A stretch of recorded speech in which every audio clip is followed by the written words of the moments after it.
Have you ever wondered what it would be like to look your past tormentors in the eye? Not with anger or resentment, but from a position of success they never thought possible? This isn't just another revenge story. This is a journey about finding strength when the people who should have protected you the most became the ones who hurt you the deepest. I'd love to know which corner of the globe you're watching from. And if this story speaks to you, make sure to subscribe. Tomorrow's video is one you absolutely can't miss. My name is Mason Reed. 10 years ago, I stood on a street corner with nothing but a backpack and $247 to my name. My crime? Being different. Not fitting the mold my parents had carefully crafted for their perfect family image. It's funny how life works sometimes. The person they were so ashamed of, the son they couldn't bear to claim as their own, I became someone they would eventually beg to work for. But let me be clear, this story isn't about revenge.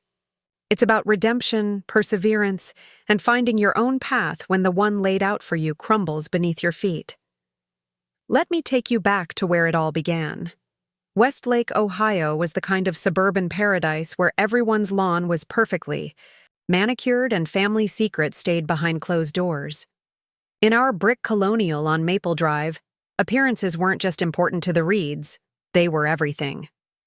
My father, Richard Reed, was what you'd call a local success story. A self-made man who clawed his way up from a middle-class background to become the regional director at Hampton Financial Services. My mother, Diane, was the quintessential corporate wife. Volunteer work at the right charities, tennis at the country club, and dinner parties that were the talk of our neighborhood. Then there was my older sister, Heather, who checked every box in my parents' ideal child checklist. Straight A student, captain of the debate team, and already accepted to Princeton by her junior year. And then there was me. Mason, get down here right now. My father's voice thundered up the staircase one Sunday morning in April 2013. I was 17, just 2 months shy of high school graduation. I closed my laptop where I'd been working on my latest software project and made my way downstairs. I knew that tone. It was the same one he used when my report card showed more B's than A's, or when I quit the baseball team to join the computer science club. When I reached the living room, Mom was sitting rigidly on the edge of the sofa, her face pale. Dad stood by the fireplace, holding something in his hand. My stomach dropped when I realized what it was. My journal. Do you want to explain this? He tossed it onto the coffee table between us. The leather-bound book landed with a soft thud that somehow sounded deafening in the pristine silence of our home. The journal had been a gift from Mrs. Abernathy, my English teacher, who had encouraged my writing. It was the one place where I felt safe being honest about who I was, my thoughts, my feelings, my dreams for the future. Dreams that had nothing to do with following in my father's footsteps at Hampton Financial. You went through my room? It was all I could think to say. Don't change the subject, Mom interjected, her voice tight. Your father asked you a question. I looked between them, these strangers who had raised me. It's my private journal. Private? Dad scoffed. There's nothing private about planning to throw your life away on some pipe dream. Computer programming? Video game design? Is this what you think a real career looks like? I had been secretly applying to art and technology schools instead of the business programs my parents had selected. The journal contained my thoughts about coming out to them. Not just about my career aspirations, but also about being gay. Something I had only recently found the courage to admit to myself. I'm not like Heather, I said quietly. I can't be the person you want me to be. Clearly, Mom said, her lips pressed into a thin line. What followed was a 3-hour interrogation about my choices and phase, and how I was deliberately trying to embarrass the family. Dad ranted about the sacrifices they'd made, the opportunities they'd given me, and how I was throwing it all away to play with computers and live an alternative lifestyle. No son of mine is going to waste his life coding video games or, he couldn't even say it. This ends now, Mason. You will apply to the business programs we discussed. You will get this nonsense out of your head, and you will stop this. Rebellion. I'd spent my entire life trying to be invisible, to avoid confrontation, to be the person they wanted me to be. But in that moment, something shifted inside me. No, I said, surprised by the steadiness in my voice. I can't do that anymore. The silence that followed was colder than anything I'd ever felt. Then you leave us no choice, Dad finally said. If you can't respect the values of this family, if you insist on this path, you can't remain under this roof. Richard, Mom, started, but the look he gave her silenced whatever protest she might have had. You have until graduation to change your mind, he continued. Otherwise, you're on your own. I'd like to say I fought harder, that I tried to make them understand. But the truth is, a part of me had always known it would come to this. The suffocating weight of their expectations had been crushing me for years. Maybe, in a twisted way, this was the freedom I needed.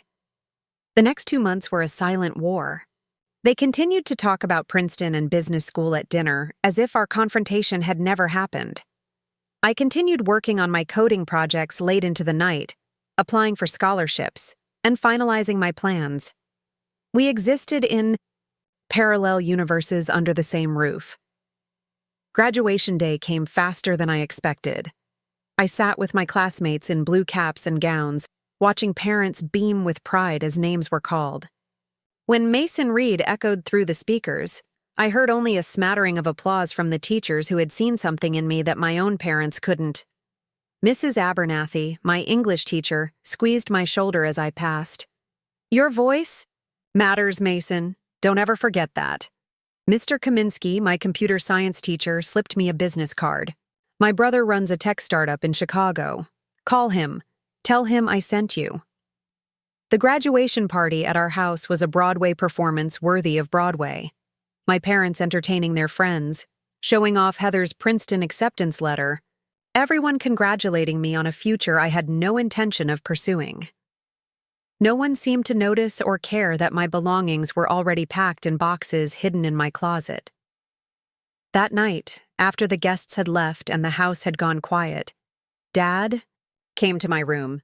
He placed an envelope on my desk. Your first semester's tuition at Ohio State's business program, the apartment deposit for the place near campus that we discussed, and enough to get you started. His voice was businesslike, as if we were concluding a transaction.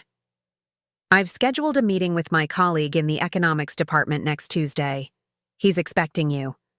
I stared at the envelope but didn't touch it. I'm not going. Mason. I got a scholarship to the Digital Arts Academy. In Chicago, I said. I start in August. The change in his expression would have been comical if it weren't so heartbreaking. Disbelief, followed by anger, settling finally into cold disappointment. Then I think we've said everything there is to say. He turned to leave, but paused. At the door. For one fleeting moment, I thought he might say something else. Something fatherly. Something kind. Instead, he simply said, You have until tomorrow evening to leave. The next morning, I woke before dawn. The house was still asleep as I carried my 2 suitcases and backpack downstairs. I had sold most of my gaming equipment and non-essentials online over the past month, squirreling away the money in a separate bank account. It wasn't much, $247 after buying my bus ticket to Chicago, but it was mine. I left the house keys on the kitchen counter alongside a note that simply read, I'm sorry I couldn't be who you wanted me to be. The sun was just beginning to rise as I walked to the bus station, casting long shadows across Westlake's perfect lawns. I didn't look back. Couldn't look back. The weight of my parents' disappointment had been replaced by something else. A terrifying yet exhilarating sense of possibility. The Greyhound bus to Chicago was nearly empty that early on a Sunday morning. I chose a window seat near the back, placed my backpack beside me, and watched as the town I'd grown up in disappeared, in the distance. A strange mixture of grief and relief washed over me. I was homeless, nearly penniless, and completely alone. But for the first time in my life, I was free. My first weeks in Chicago were a blur of panic and survival. Mr. Kaminsky's brother, David, turned out to be my lifeline. When I called the number on the business card, explaining who I was, he didn't immediately offer me a job. He offered me his couch. "Any student of my brother's deserves a fighting chance," he said simply. David lived in a cramped one-bedroom apartment in Wicker Park, an artsy neighborhood that pulsed with an energy I'd never felt in Westlake. By day, I worked at a local coffee shop, learning to make lattes and scones for artists and professionals. By night, I slept on David's lumpy couch and used his Wi-Fi to prepare for my classes. "You can stay until school starts," he'd said. "After that, you're on your own for housing, but I might be able to get you some freelance work." It wasn't charity, David made that clear. It was one professional seeing potential in another. The kind of recognition I had craved from my parents but never received. When August arrived, I moved into the student dormitories at the Digital Arts Academy. My roommate, Tyler Washington, was a graphic design major from Detroit with an infectious laugh and a talent for making friends everywhere we went. A lot of love and effort went into bringing this story to life. If you're enjoying it, we'd be so grateful if you'd subscribe to our channel. Now, back to where we left off. "Dude, your code is sick," he exclaimed one night, watching over my shoulder as I worked on a game prototype for class. "You should talk to Professor Martinez about the incubator program." The incubator program was the Academy's pride and joy, a competitive initiative that helped students develop their ideas into market-ready products. Only about 10 projects were selected each year, typically from upperclassmen or graduate students. "I'm just a freshman," I reminded him. "So? Your stuff is better than half the seniors I've seen." At Tyler's insistence, I scheduled a meeting with Professor Martinez, a former Silicon Valley executive who had helped develop several successful gaming platforms. I expected a polite dismissal. Instead, after reviewing my work, she leaned back in her chair and studied me with intense interest. "Where did you learn to code like this, Mr. Reed?" I shifted uncomfortably. "Mostly self-taught. I had some classes in high school, but, I hesitated, then decided on honesty. My parents didn't approve. They wanted me to study business, follow a more traditional path. Something flickered across her face. Recognition, perhaps. "Traditional paths are overrated," she said, with a small smile. "Innovation rarely happens inside the box."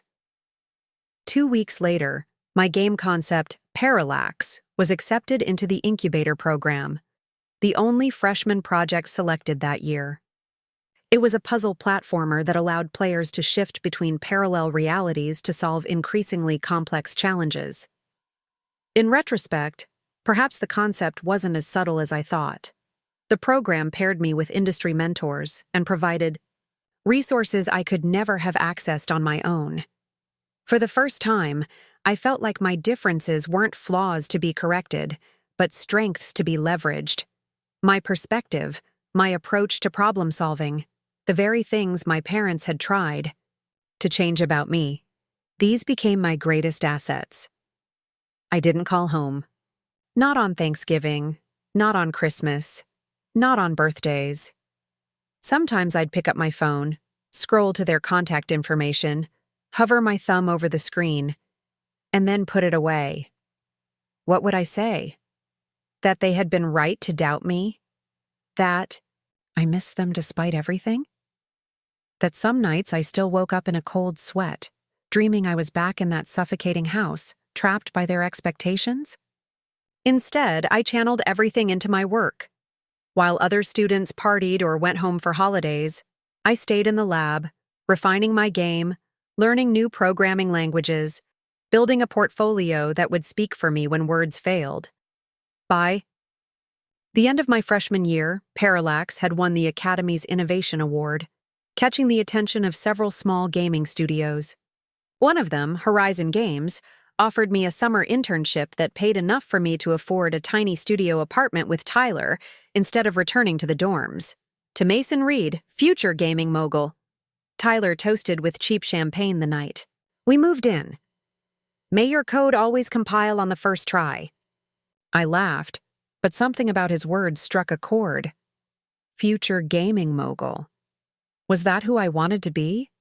The more I thought about it, the more I realized my passion wasn't just in creating games. It was in creating experiences, in building worlds where people like me could feel like they belonged.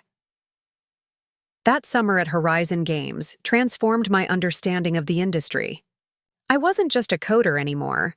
I was part of a team creating something bigger than myself. When my internship ended, the studio offered me a part-time position I could maintain while continuing my studies. We don't usually hire sophomores, the Zehrer creative director told me. But we don't usually meet talents like yours either. Back at the academy, I added business classes to my technical curriculum, remembering perhaps the one useful thing my father had taught me. Understanding the money is as important as loving the work. Professor Martinez noticed the change. Diversifying your skill set? She asked during one of our weekly check-ins. I'm tired of brilliant technologists being taken advantage of by business people, I explained. I want to understand both sides. She nodded approvingly. The most dangerous person in any negotiation is the artist who can read a contract. By junior year, Parallax had evolved from a student project into a promising startup. With guidance from the incubator program, I had assembled a small team of fellow students, secured initial funding from an angel investor, and begun developing a commercial version of the game. We worked out of a converted warehouse space in Chicago's emerging tech corridor, our desks pushed together in what had once been a storage room. Our logo, a stylized letter P with a shadow that formed an X, was painted on the wall, more aspirational than established. It was around this time that I received the first and only communication from my family since I'd left. A text message from Heather. Grandpa George died last night. Funeral on Saturday. Thought you should know. No condolences, no questions about my life, no invitation to return home. Just information, cold and factual, like a weather report about a distant country. I stared at the message for hours, remembering my grandfather's workshop where he'd taught me to build model airplanes, his patient hands guiding mine as I struggled with the delicate parts. Sometimes the pieces that don't seem to fit are the ones that make the design unique, he'd told me once. Had he known even then how different I would turn out to be? I didn't go to the funeral. Instead, I wrote a long letter to my grandfather that I never sent, thanking him for being the one person in my family who had seen me clearly, who had celebrated rather than criticized my differences. Then, I channeled my grief into 16-hour workdays, pushing Parallax toward completion with a focus that bordered on obsession. The game launched in spring of my senior year, not with the splash of a major studio release, but with the steady build of word-of-mouth support. Gaming blogs praised its innovative mechanics, indie development forums celebrated its unique art style, and slowly but surely, sales began to climb. By graduation, Parallax had sold enough copies to sustain our small team and fund development of our next project. The Digital Arts Academy featured me in their alumni magazine, highlighting the success story of their incubator program. The article included a photo of me standing in front of our modest office space, arms crossed, expressions serious but eyes bright with possibility. I often wondered if my parents ever saw that article, if they ever searched my name online, if they ever regretted their ultimatum. But as the months passed and Parallax Interactive grew from a dorm room dream into a legitimate studio, I thought about them less and less. The wound of their rejection began to scar over, still visible but no longer bleeding. And then, exactly 3 years after I graduated, as our team expanded into a larger office space and prepared to launch our second title, an email arrived. 3. Years after graduation, Parallax Interactive had transformed from a student project into a rising star in the indie game development scene. Our team of 12 occupied a renovated loft space in Chicago's West Loop district. Exposed brick walls covered with concept art, desks clustered in collaborative pods, and a small kitchen area perpetually stocked with energy drinks and protein bars. Our second game, Quantum Shift, had launched to critical acclaim, selling over 300,000 copies in its first month. The gaming press had begun to take notice, with PC Gamer calling us the indie studio to watch, and IGN praising our refreshingly innovative approach to game mechanics. I was 25 years old and CEO of a company valued at just over $4 million. The skinny, uncertain teenager from Westlake, Ohio, had been replaced by someone with presence. Someone who pitched to investors with confidence, who made decisions that affected people's livelihoods, who had finally grown comfortable in his own skin. "Mason, do you have a minute?" Zoe Alvarez, our operations director, poked her head into my office one Tuesday morning. She had joined us 6 months earlier, bringing much-needed structure to our rapidly growing team. "For you?" "Always." I gestured to the chair across from my desk, closing my laptop to give her my full attention. "We need to talk about expansion," she said, sliding a folder across to me. "We're outgrowing this space, and with the new hires coming in next month for the Resonance project, we'll be at 165% capacity." I flipped through the property listings she'd compiled. "These are all at least twice the size of our current office." "And twice the price," she agreed. "But we need room to grow. The team can't keep working on top of each other if we want to maintain quality and morale." She wasn't wrong. What had felt spacious with 5 employees now felt cramped with 12, and we were planning to add at least 8 more positions before the end of the year. "I've marked my top 3 recommendations," Zoe continued. "The Wicker Park location. Needs renovation but has the best price per square foot. The Lincoln Park space is move-in ready, but more expensive. And the Evanston property is the largest, with potential for future expansion." I paused at the mention of Evanston. "Evanston? That's quite a distance from downtown." "It is," Zoe conceded. "But the tech corridor there is growing. Several startups have relocated from Chicago proper in the last year. Lower overhead, good transportation links, and Northwestern University provides a steady pipeline of talent." "Let's see all 3, I decided after a moment's consideration. "We should make this decision as a team." Zoe smiled, clearly having anticipated this response. "I've already scheduled tours for tomorrow afternoon. The full management team is on board." The next day, our 5-person leadership team, myself, Zoe, our creative director Tyler, our lead programmer Aisha, and our marketing director Ryan, toured the properties. The Wicker Park location had charm but needed extensive work. The Lincoln Park space was polished but felt corporate, at odds with our indie studio culture. And then there was Evanston. The moment we stepped into the former textile factory on Evanston's southern edge, I felt something click. Sunlight streamed through massive windows, illuminating a space that felt both industrial and inviting. The previous tenants had preserved the original wooden beams while updating the infrastructure for modern tech needs. "It's perfect," Tyler whispered, already mentally arranging our workstations in the open floor plan. "The second floor could be converted into meeting rooms and quiet spaces," Aisha added, pointing to the mezzanine. "And look at that wall," Ryan said, gesturing to an enormous brick expanse visible from the entrance. "Perfect for the Parallax logo. Make a statement right when clients walk in." They weren't wrong. Everything about the space felt right. The blend of old and new, the room for growth, the energy of a place with history reimagined for the future. It mirrored our own journey in many ways. "What do you think?" Zoe asked quietly as the others moved deeper into the space, excitedly discussing possibilities. "I think we just found our new home," I replied. The relocation to Evanston marked a turning point for Parallax Interactive. The larger space allowed us to expand our team more rapidly, bringing in specialized talent for our most ambitious project yet, a narrative-driven adventure game called Resonance that would push the boundaries of interactive storytelling. DE. Move also positioned us within Northwestern University's orbit, giving us access to a fresh pool of talented graduates eager to break into the gaming industry. We established an internship program that quickly became competitive, with students vying for the opportunity to contribute to our projects.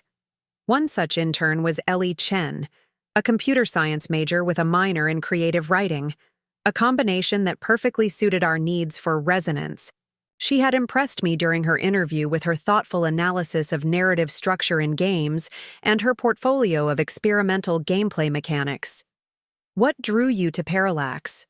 I asked her during our coffee chat after her first week. She hesitated, tucking a strand of hair behind her ear. "This might sound strange, but your story." I raised an eyebrow, waiting for her to continue. "There was that profile in Game Dev Monthly last year," she explained, "about how you built this company from nothing after your family."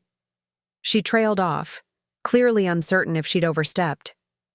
After my family disowned me, I finished for her, surprised by how little the words stung now. Time and success had dulled what once felt like an unbearable pain. "Yes," she nodded. I related to that. My parents wanted me to become a doctor. When I told them I wanted to make games instead, they didn't kick me out, but they stopped paying for school. She gave a small shrug. "I'm on scholarship now. They're coming around slowly, but your story made me feel less alone." It was a perspective I hadn't considered, that my journey might inspire others facing similar challenges. That evening, I found myself thinking about the Game Dev Monthly article, wondering how many others had read it, wondering, despite myself, if it had somehow made its way to Westlake, Ohio. I hadn't spoken to my parents in 8 years by then. No calls, no emails, no holiday cards. The complete severance of ties had been mutual, their ultimatum, my acceptance of it. In the early years, I'd sometimes imagined scenarios where they'd reach out, where my success would make them reconsider their harsh judgment. But as time passed, those fantasies faded. I built a life without them, surrounded myself with people who valued me for exactly who I was. Our office in Evanston became more than just a workplace. It became a community. We hosted game nights where team members brought their partners and friends. We established a scholarship fund for LGBTQ+ students pursuing careers in game development. We created the kind of inclusive, supportive environment I had longed for growing up. Resonance launched 18 months after our move to Evanston, receiving the kind of critical acclaim that changes a studio's trajectory. The game's exploration of identity, belonging, and found family resonated deeply with players, selling over 1 million copies in its first quarter and earning multiple Game of the Year nominations. The success catapulted Parallax Interactive into a new echelon. Suddenly, industry giants were taking notice. We received acquisition offers from several major publishers, all promising resources and reach beyond what we could achieve as an independent studio. "We should at least hear them out," Ryan argued, during a tense management meeting. "Think about what we could do with that kind of backing." "At what cost?" Aisha countered. "Creative control? Our company culture? Everything we've built here?" The debate continued for weeks, with valid points on both sides. Ultimately, the decision fell to me as the majority shareholder. After countless sleepless nights weighing the options, I made my choice. "We're staying independent," I announced, at our all-hands meeting. "But we are expanding, significantly." My plan was ambitious. We would remain autonomous but scale up our operations. We would create a publishing division to support other indie developers who shared our values. We would establish a foundation focused on diversity in gaming, and we would open a second studio in Austin, Texas, a growing tech hub with a vibrant gaming scene.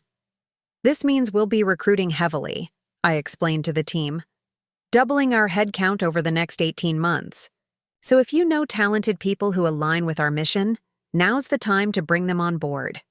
We needed to expand our HR department immediately to handle the anticipated growth. Zoe recommended bringing in a dedicated recruitment specialist who understood both the technical and cultural aspects of our industry. I've drafted a job listing, she said, sliding the description across my desk. Senior Talent Acquisition Manager, reporting directly to you.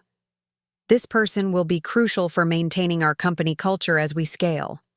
I reviewed the listing, making a few minor adjustments before approving it. Posted everywhere.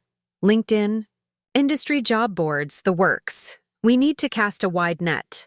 The applications began pouring in almost immediately. Gaming industry professionals from across the country attracted by our reputation and growth trajectory. Zoe and her team filtered through hundreds of resumes, conducting initial screenings, before passing the strongest candidates to me for final interviews. It was during this recruitment frenzy, almost 10 years to the day since I'd left Westlake with nothing but a backpack and desperate determination, that an application landed in my inbox that made my blood run cold. The name on the resume, Richard Reed, my father.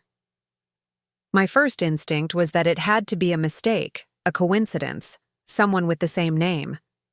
But as I scanned the document, the truth became undeniable.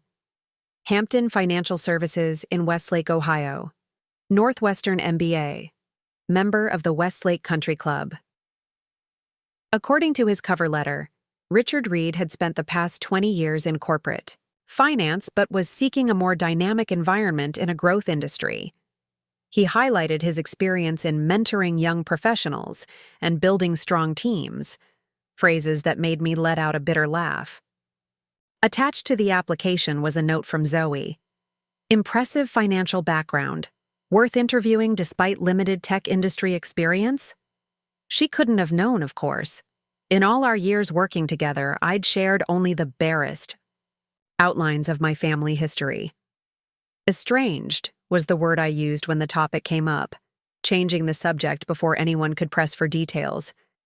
I stared at my father's resume for nearly an hour, emotions warring inside me. I was shocked that he would apply to my company. Anger at the audacity, curiosity about what had driven him to this point, and beneath it all, a complicated tangle of hurt that had never fully healed. Had he known it was my company? Parallax Interactive has been featured in several business publications recently. Our logo, that stylized P with an X shadow, had become recognizable in the industry. My name appeared in most articles about the company. Or was it possible he had applied blindly, unaware that the CEO of this successful gaming company was the son he had turned away a decade ago? I closed the file without responding to Zoe, needing time to process. That evening, I left work early and walked along Evanston's lakefront, watching the waves crash against the rocks as the sun set over Chicago's distant skyline. What was I supposed to do? Reject the application without explanation? Interview him, as if he were any other candidate? Use this unexpected leverage to extract some kind of apology or acknowledgement? The old Mason, the 17-year-old desperate for his parents' approval, might have seen this as an opportunity for reconciliation. But I wasn't that person anymore. I had built something meaningful without their support or validation. I had found my own family in the community I'd created. When I returned to my apartment that night, I opened my laptop and did something I hadn't done in years. I searched for information about my parents. The results were illuminating. Hampton. Financial services had been acquired by a larger firm 3 years ago. According to LinkedIn, my father had remained through the transition but had left 6 months ago. His profile listed him as financial consultant, but the lack of recent activity suggested this might be a placeholder rather than an active role. My mother's social media presence revealed she was still involved in the same community organizations in Westlake. There were photos of charity galas, tennis tournaments, garden club meetings, the carefully curated life they had always valued. My sister Heather had graduated from Princeton and gone on to law school at Columbia. She now works at a prestigious firm in New York, recently made partner according to an announcement in the business press. They looked older, of course. My father's hair had gone completely gray. My mother's face showed lines that hadn't been there when I left. They looked like strangers to me now, people from a life I had once lived but could barely remember. I was still pondering what to do the next morning when Zoe appeared in my office doorway, coffee in hand and concern on her face. "You never responded." "About the Richard Reed application," she said, setting the coffee on my desk. "Is everything okay? You seem distracted." For a moment, I considered maintaining the professional distance I'd always kept regarding my personal history. But Zoe wasn't just a colleague anymore. She was a friend. Someone who had stood beside me as we built this company together. "Richard Reed is my father," I said simply. Her eyes widened. But I thought—" She stopped, recalibrating. "You never talk about your family." "There's a reason for that." I took a deep breath and told her the full story. The ultimatum, the rejection, the years of silence. By the time I finished, she was sitting across from me, coffee forgotten. "Mason, I had no idea," she said softly. "I'm so sorry." "It was a long time ago," I replied, surprised by how steady my voice remained. "I've made peace with it, mostly. And now he's applying to work here." She shook her head in disbelief. "What are the odds?" "That's what I've been trying to figure out. Is it a coincidence? Does he know this is my company? Is this some kind of, I don't know, attempt to reconnect?" Zoe considered this. "There's only one way to find out." "You think I should interview him?" I said. It wasn't a question. "I think you should do whatever feels right for you," she corrected. "But if you want answers, this might be your only chance to get them." She was right, of course. For nearly a decade, I had tried to convince myself that I didn't need closure, that the clean break had been for the best. But facing this unexpected intersection of past and present, I realized there were questions that had lingered all these years, waiting for answers. After a restless night, I arrived at the office earlier than usual. The morning light streamed through the windows, casting long shadows across the empty workspace. In a few hours, these halls would buzz with creative energy, but for now, the stillness provided a sanctuary for the decision I needed to make. "Interview, confirmed for 2 p.m. in the Apex conference room," read Zoe's message, which had arrived at 6:43 a.m. She'd added, "I've scheduled it as the last appointment of the day. Take whatever time you need. I can step in if you change your mind." My finger hovered over the keyboard. Accept, decline, reschedule. Such simple actions, yet the weight behind them felt immense.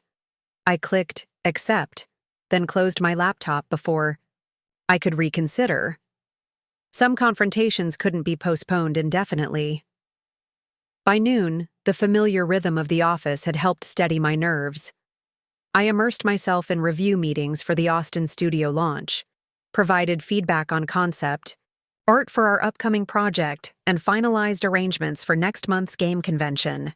Normal tasks, familiar ground, a reminder of everything I'd built without Richard Reed's approval or support. Tyler caught me in the hallway after lunch, a concerned expression on his normally carefree face. "Zoe told me about your father," he said quietly.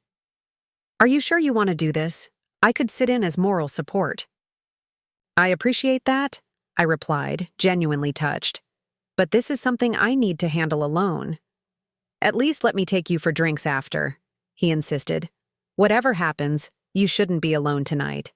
I nodded, grateful for the reminder that regardless of what transpired in the conference room, I wouldn't be facing the aftermath in isolation. At 1:45 p.m., I retreated to my office to review Richard Reed's application one last time, trying to read between the lines for any hint of recognition or acknowledgement. The document remained stubbornly professional, no personal notes, no references to our connection. just a detailed accounting of the skills and experience he believed qualified him for the position of financial director at a growing tech company. At precisely 2 p.m., Zoe's message appeared. Richard Reed has arrived for his interview. I took a deep breath, straightened my tie, a small armor of professionalism, and made my way to the Apex conference room. The man waiting there bore both familiar and foreign elements. My father's imposing height and broad shoulders remained, but his hair had gone from salt and pepper to completely silver. Deep lines framed his eyes and mouth, and he appeared thinner than I remembered. He wore a navy suit that, while well-tailored, lacked the pristine crispness I associated with Richard Reed, regional director. For one fleeting moment as I entered the room, I saw a flash of the boy I had once been, desperate for this man's approval, measuring every word and action against his impossible standards. Then I blinked, and I was myself again. Mason Reed, CEO of Parallax Interactive, a successful entrepreneur who had built something meaningful on his own terms. My father rose as I entered, extending his hand automatically before his eyes fully registered my face. When they did, his professional mask slipped. Mason? The name came out almost as a question, his voice hoarse with surprise. Mr. Reed, I replied evenly, accepting his handshake with deliberate formality. Please have a seat. He sank back into his chair, visibly struggling to reconcile the teenager he had last seen with the professional standing before him. I took the seat across from him, placing his resume on the table between us like a physical manifestation of the gulf that separated our worlds. I didn't know, he finally said. When I applied, I had no idea this was your company. The statement answered at least one of my questions. This hadn't been an orchestrated attempt to reconnect. It was a coincidence. Or perhaps something more. Like fate. Parallax Interactive, I said, tapping the logo on the resume. It's been featured in several business publications recently. The name didn't ring any bells? He shifted uncomfortably. I don't follow the gaming industry. He stumbled slightly over the words, as if they were foreign to him. The position was listed on a financial executive's job board. I saw expanding tech companies in Chicago area. I didn't connect it to me, I finished for him. Why would you? The son you disowned pursuing a pipe dream could never build something substantial, right? His eyes widened slightly at my directness. The Richard Reed I remembered would have responded with sharp discipline, a reminder about respect and tone. This version of my father simply looked tired. I deserve that, he said quietly. And more. But I am genuinely here about the position, Mason. I didn't come to disrupt your life. I studied him, trying to detect any hint of manipulation or insincerity. Finding none, I decided to proceed as I would with any other candidate, professionally, if not warmly. Then let's discuss the position, I said, opening a folder containing the interview questions our HR team had prepared. Parallax Interactive is expanding rapidly. We need someone to oversee our financial strategy during this growth phase. Your resume shows extensive experience in corporate finance, but nothing in the tech sector. Why did my career change? For the next 30 minutes, we engaged in what must have been the strangest job interview either of us had ever experienced. I asked about his financial philosophy, his approach to risk management, and his experience with venture capital. He responded with thoughtful, detailed answers that revealed both his expertise and his preparation for the interview. In another reality, one where he hadn't been my father, where our history wasn't laced with rejection and pain, Richard Reed would have been a strong candidate for the position. His responses were precise, his understanding of financial principles sound. But there was something else too. A humility that seemed at odds with the man who had ruled our household with rigid expectations. Hampton Financial was acquired 3 years ago, I noted, referring to his employment timeline. You stayed through The transition but left 6 months ago. Why? A shadow crossed his face. The culture changed. The new management prioritized short-term profits over client relationships. I found myself being asked to recommend investment products that weren't necessarily in our clients' best interests. So, you left on principle, I said, not bothering to hide my skepticism. I left because I couldn't sleep at night, he corrected, quietly. Because after 30 years, I finally understood that some things matter more than appearances. Something in his tone made me look up sharply. He met my gaze steadily, and for a moment, I glimpsed vulnerability beneath his professional exterior. Your mother and I separated last year, he continued, answering a question I hadn't asked. We're in the process of finalizing the divorce. The information caught me off guard. In my mind, Richard and Diane Reed had been a united front of disapproval, a matched set of disappointment and rejection. The idea of them apart seemed impossible, like learning the Earth had suddenly changed its rotation. I'm sorry to hear that, I said automatically, the social nicety filling the awkward silence. It was a long time coming, he replied with a small shrug. We wanted different things. Or rather, I finally realized I wanted something different than the life we'd built. I closed the interview folder, abandoning the pretense that this was a normal job interview. Why are you telling me this? Because you asked why I left Hampton Financial, he said simply. And because it's relevant to why I'm applying here. I'm starting over, Mason, personally and professionally. And you chose. A gaming company, I noted skeptically. The very industry you once called a waste of time and talent. A rueful smile crossed his face. Ironic, isn't it? But I've been following the industry, your industry, for some time now. Not because of you. I didn't know you were part of it until today. But because it represents something dynamic, something with purpose beyond simply moving money from one account to another. You hated video games. The memory of his disdain was still sharp. You took my Nintendo away in 8th grade because you said it was rotting my brain. I was wrong about a lot of things, he acknowledged. That was one of them. The admission hung in the air between us, so simple, yet so utterly contrary to everything I knew about Richard Reed. My father had never admitted to being wrong. About anything. Look, he continued when I remained silent. I understand the position is probably off the table now. You have every reason not to want me anywhere near your company. But since we're here, this might be my only chance. He took a deep breath. I owe you an apology, Mason. Not just for today's awkwardness, but for everything. For not seeing who you really were. For trying to force you into a mold that was never going to fit. For putting my image of what our family should be above your happiness.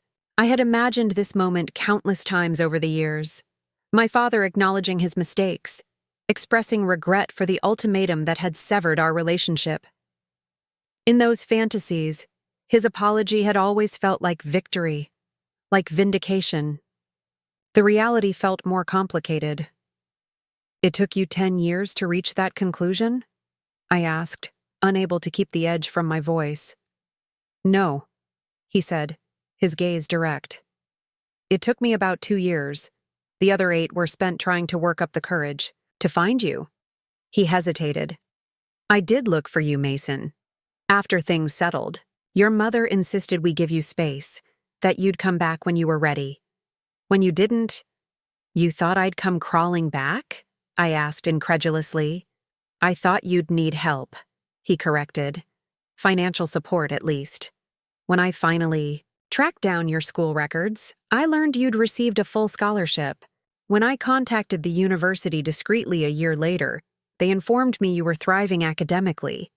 By the time I saw that small article about your first game in some technology magazine— Wait, I interrupted. You saw that article?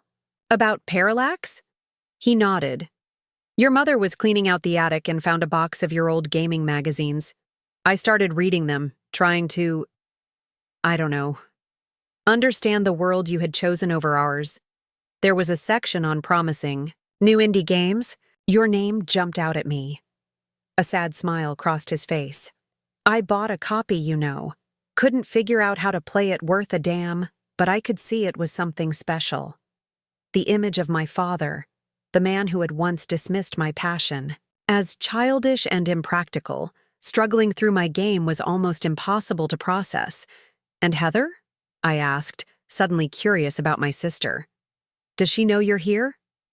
Heather doesn't know I applied for this position, if that's what you're asking, he replied. But she does know I've been trying to find a way to contact you. She's the one who finally convinced me to respect your silence, that forcing a reunion would be selfish. Another revelation that didn't align with my memories. My sister, the perfect child, advocating for my boundaries. Your sister changed a lot after you left, my father continued, as if reading my thoughts.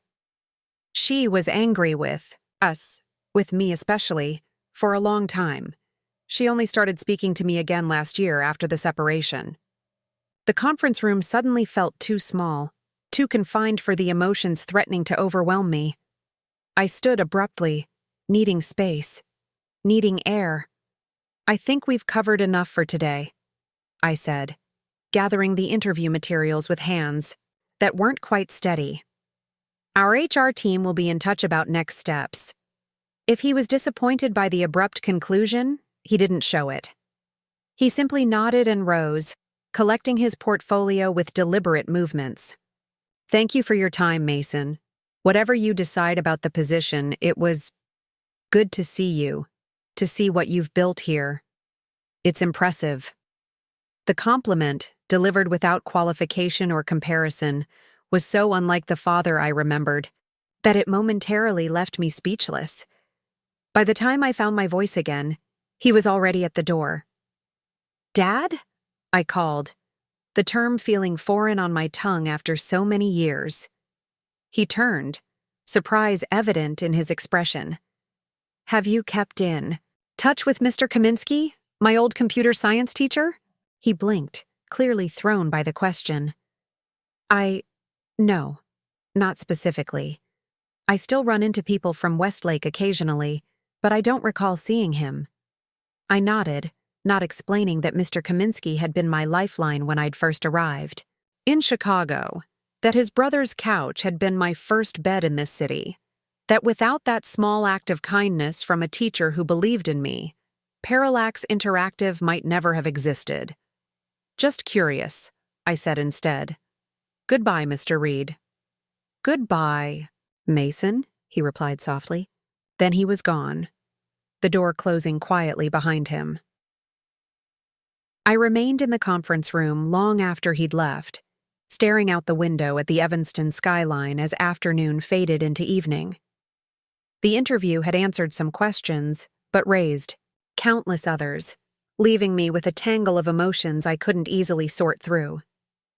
Tyler found me there as the office emptied for the day. So, he said, leaning against the doorframe, that drink offer still stands. I think I need it, I admitted. The bar he chose was a quiet spot a few blocks from the office, dark wood and soft jazz creating an atmosphere conducive to conversation. We claimed a booth in the back, away from the after-work crowd gathering. At the bar. Was it terrible? Tyler asked after our drinks arrived. It was unexpected, I replied, struggling to find the right words. He's different. Or maybe I'm different. Maybe both. Different how? I considered the question, sipping my whiskey. He apologized, said he was wrong. The Richard Reed I grew up with never admitted to being wrong about anything. People can change, Tyler observed, especially after losing something important. To them? You think he actually regrets it? Kicking me out? Tyler shrugged. Can't say. But coming to Chicago, applying for jobs in an industry he used to trash, that's not nothing, especially if he didn't know it was your company. What would you do? I asked. If it were your dad? Tyler's relationship with his own father was complicated in different ways. Not outright rejection, but years of subtle disappointment and misunderstanding that had created distance between them. Honestly, I don't know, he admitted. But I do know you've spent 10 years building something amazing without him. Whatever you decide about this job application doesn't change that. You won then, Mason. You win now. His words resonated with something that had been nagging at me since the interview ended. It never felt like winning, I said quietly. Building. Parallax, achieving success. It wasn't about proving him wrong. At least, it wasn't supposed to be. No, Tyler agreed. It was about proving yourself right. We fell into contemplative silence, the jazz piano filling the space between thoughts. After a while, Tyler excused himself to take a call from his boyfriend, leaving me alone with my reflection in the amber liquid of my glass. Richard Reed's application represented more than just an awkward professional situation.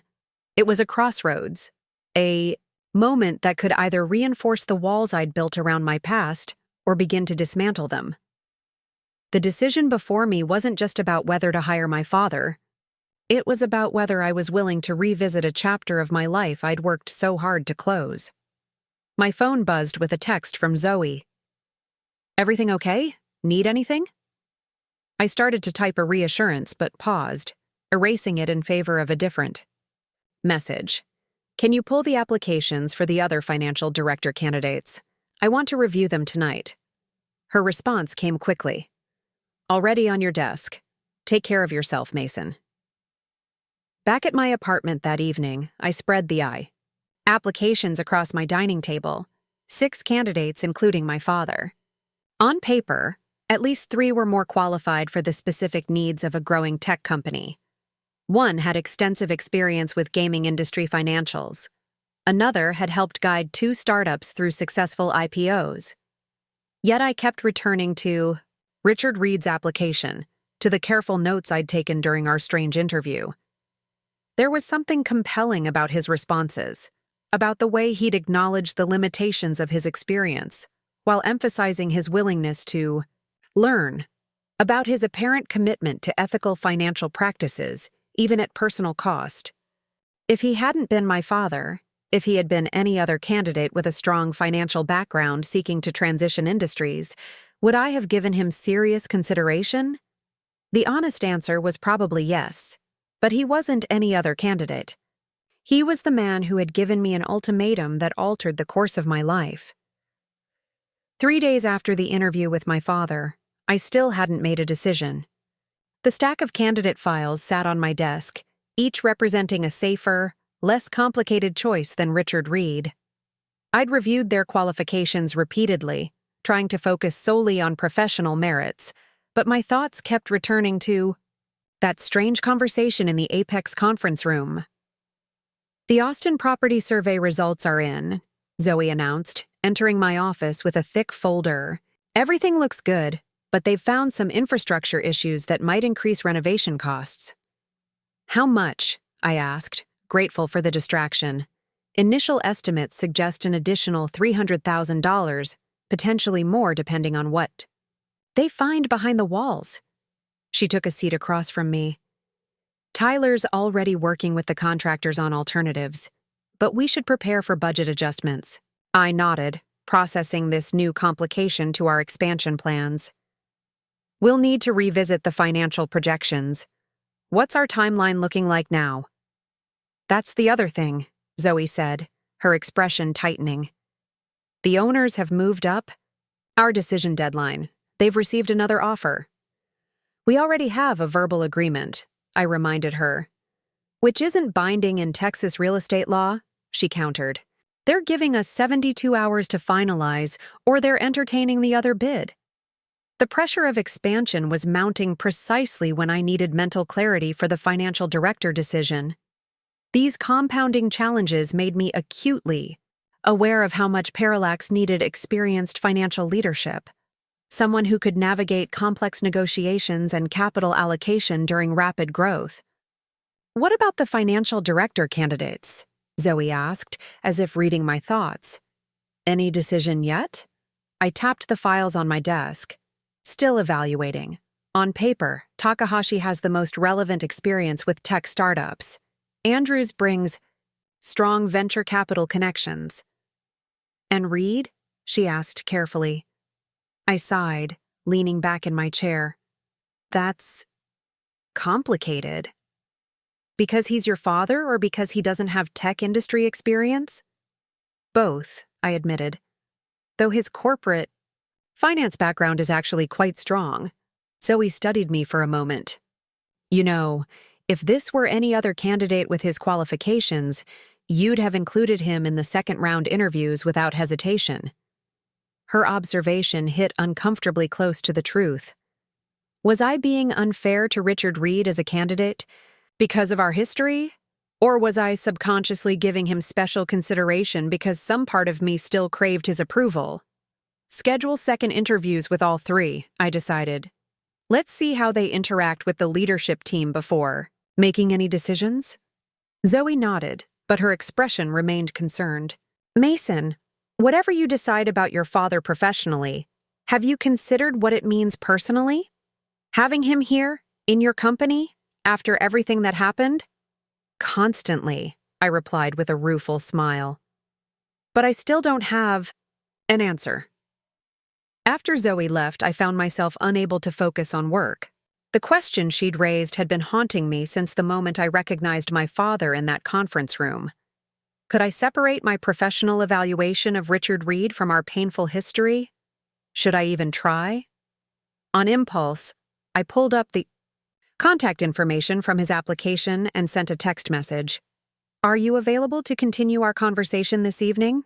Somewhere neutral. The response came quickly. Yes. Name the place and time. I suggested a quiet restaurant in Evanston, away from both the office and my usual haunts.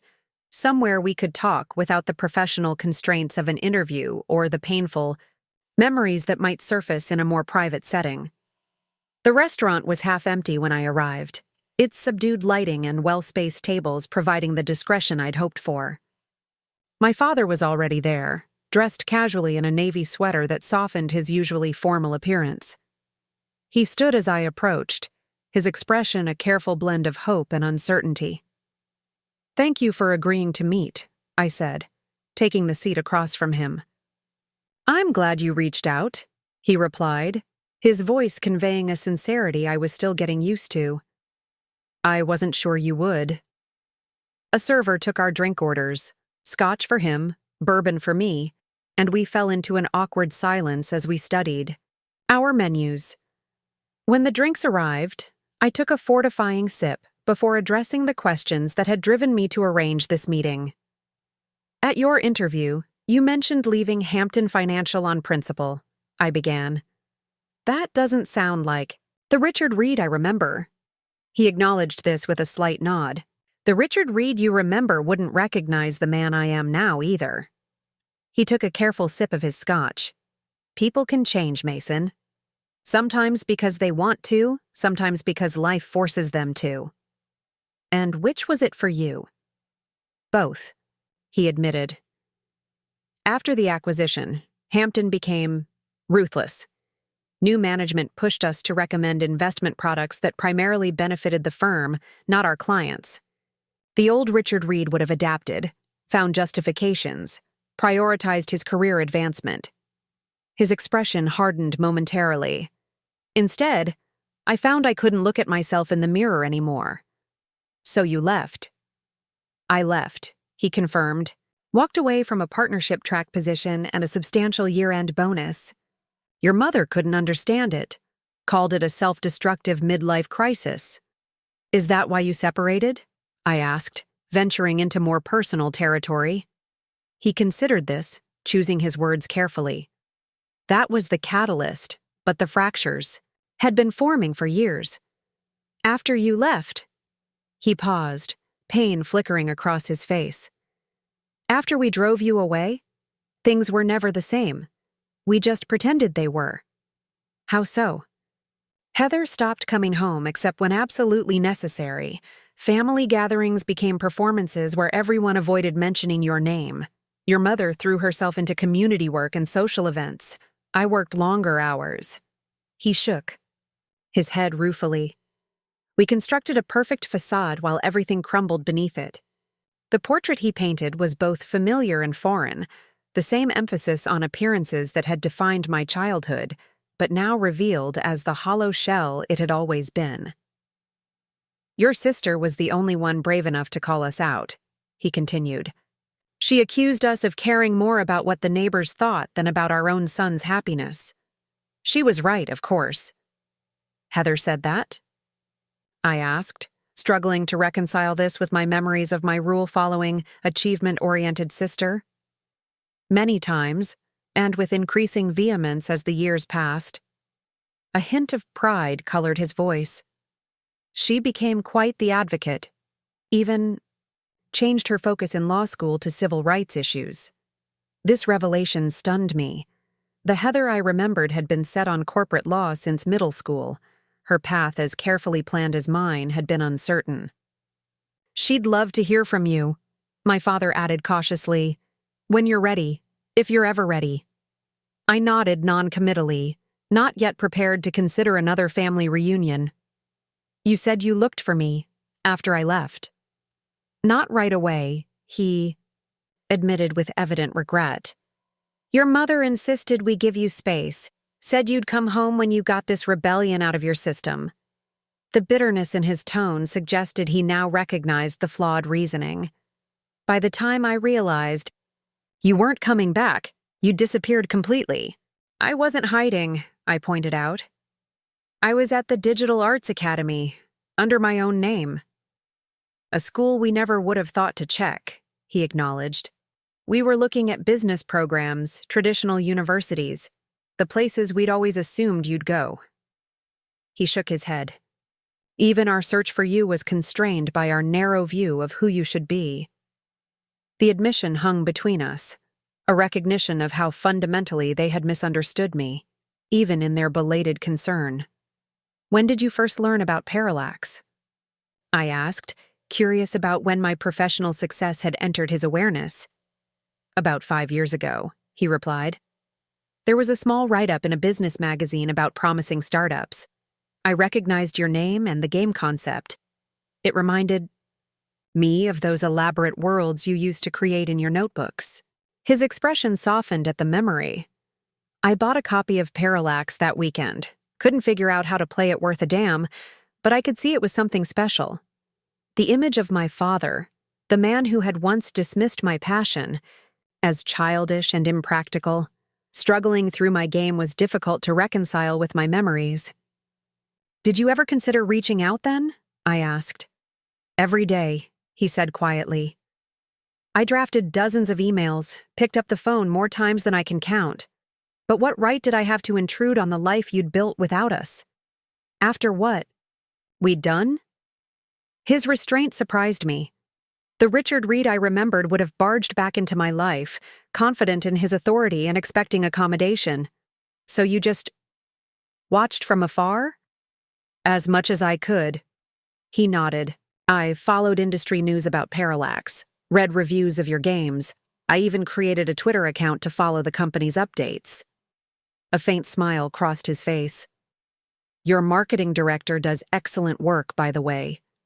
Ryan will be thrilled.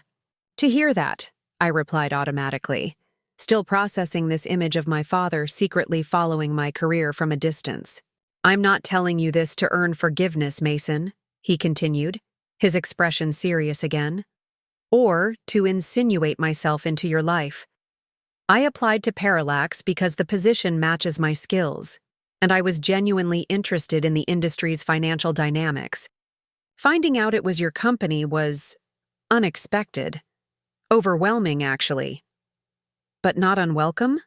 I asked, watching his reaction carefully. Terrifying, he admitted. But also hopeful? The universe is giving me a chance I probably don't deserve. His candor was disarming. The father I remembered dealt in certainties and expectations, not vulnerabilities and hopes. And now? I asked. What do you want now that you know Parallax is my company? He considered the question carefully. Professionally, I still believe I could contribute value to your organization, despite my limited tech background. Traditional. Financial principles apply across industries, and I have extensive experience with growth management. And personally, he hesitated, then met my gaze directly. I'd like the chance to know the man my son has become, not to replace the years we lost. That's impossible. But to be part of your life going forward, in whatever capacity you might allow. The sincerity in his voice was unmistakable, lacking. The manipulation or conditional approval that had characterized our relationship in the past. Before I could formulate a response, my phone buzzed with an incoming call from Tyler. I glanced at the screen, intending to silence it, but Tyler wouldn't call this late unless it was important. I need to take this, I said apologetically. It's my creative director. My father nodded understanding as I answered. We have a problem, Tyler said without preamble. The Austin property owners just received a competing offer significantly above our bid. They're giving us 48 hours to match it, or they're accepting the other offer. How much higher? I asked, tension immediately replacing the contemplative mood of moments before. 15%. Almost $2 million above what we've budgeted. My mind raced through options, scaling back renovation plans, delaying other initiatives, seeking additional investment, each with significant drawbacks. I'll be at the office in 30 minutes, I told Tyler. Call the leadership team for an emergency meeting. As I ended the call, I noticed my father watching me with concern. Company emergency, I explained, already signaling for the check. I need to get back to the office. Anything I can help with? He offered, then immediately held up a hand. That was inappropriate. You're not obligated to share company matters with me. I hesitated, weighing professional sense against personal complications. The Austin property crisis was exactly the kind of financial challenge where Richard Reed's experience might prove valuable. Using his expertise without commitment would be pragmatic, but potentially misleading about my intentions, regarding both his job application and our personal relationship. Actually, I decided, if you're willing, I could use an outside perspective. The kind that comes with 30 years of corporate finance experience. Surprise flickered across his face, quickly replaced by careful neutrality. I'd be happy to help, if you think it would be useful. No promises about the position, I clarified.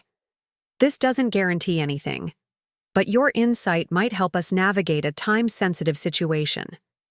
Understood, he said simply. 20 minutes later, we arrived at Parallax's offices. The leadership team had assembled in the main conference room, expressions tense as they reviewed property documents and financial projections. Their surprise at seeing Richard Reed enter behind me was evident, but to their credit, they maintained professional composure. Everyone, this is Richard Reed, I introduced, deliberately omitting our relationship. He's one of our financial director candidates with extensive corporate finance experience. I've asked him to provide an outside perspective on our situation. Zoe shot me a questioning look, but quickly shifted to briefing mode, outlining the Austin property challenge for everyone's benefit. The competing offer had come from a tech incubator backed by a major venture capital firm, explaining both the aggressive pricing and the owner's willingness to abandon our verbal agreement. Our options are limited, Ryan summarized. We can match the offer by redirecting funds from the marketing budget for residents and delaying some hires, or we can withdraw and find another property, which sets the Austin expansion back by at least 6 months. Neither option is acceptable, I stated firmly. We need that property on our original timeline, and cutting the residents' marketing budget undermines a major revenue stream. An uncomfortable silence fell over the room as the team recognized the impossible situation. After a moment, my father cleared his throat. May I ask a few questions about the property and your expansion plans? He inquired politely. I nodded. And for the next 20 minutes, he asked detailed, insightful questions about the Austin property, our growth projections, revenue streams, and capital reserves. The team answered cautiously at first, then with increasing openness as his expertise became evident. Finally, he turned to me. If I understand correctly, this property is critical to your expansion timeline, but matching the competing offer would strain your operating capital during a crucial product launch phase. That's the dilemma, I confirmed.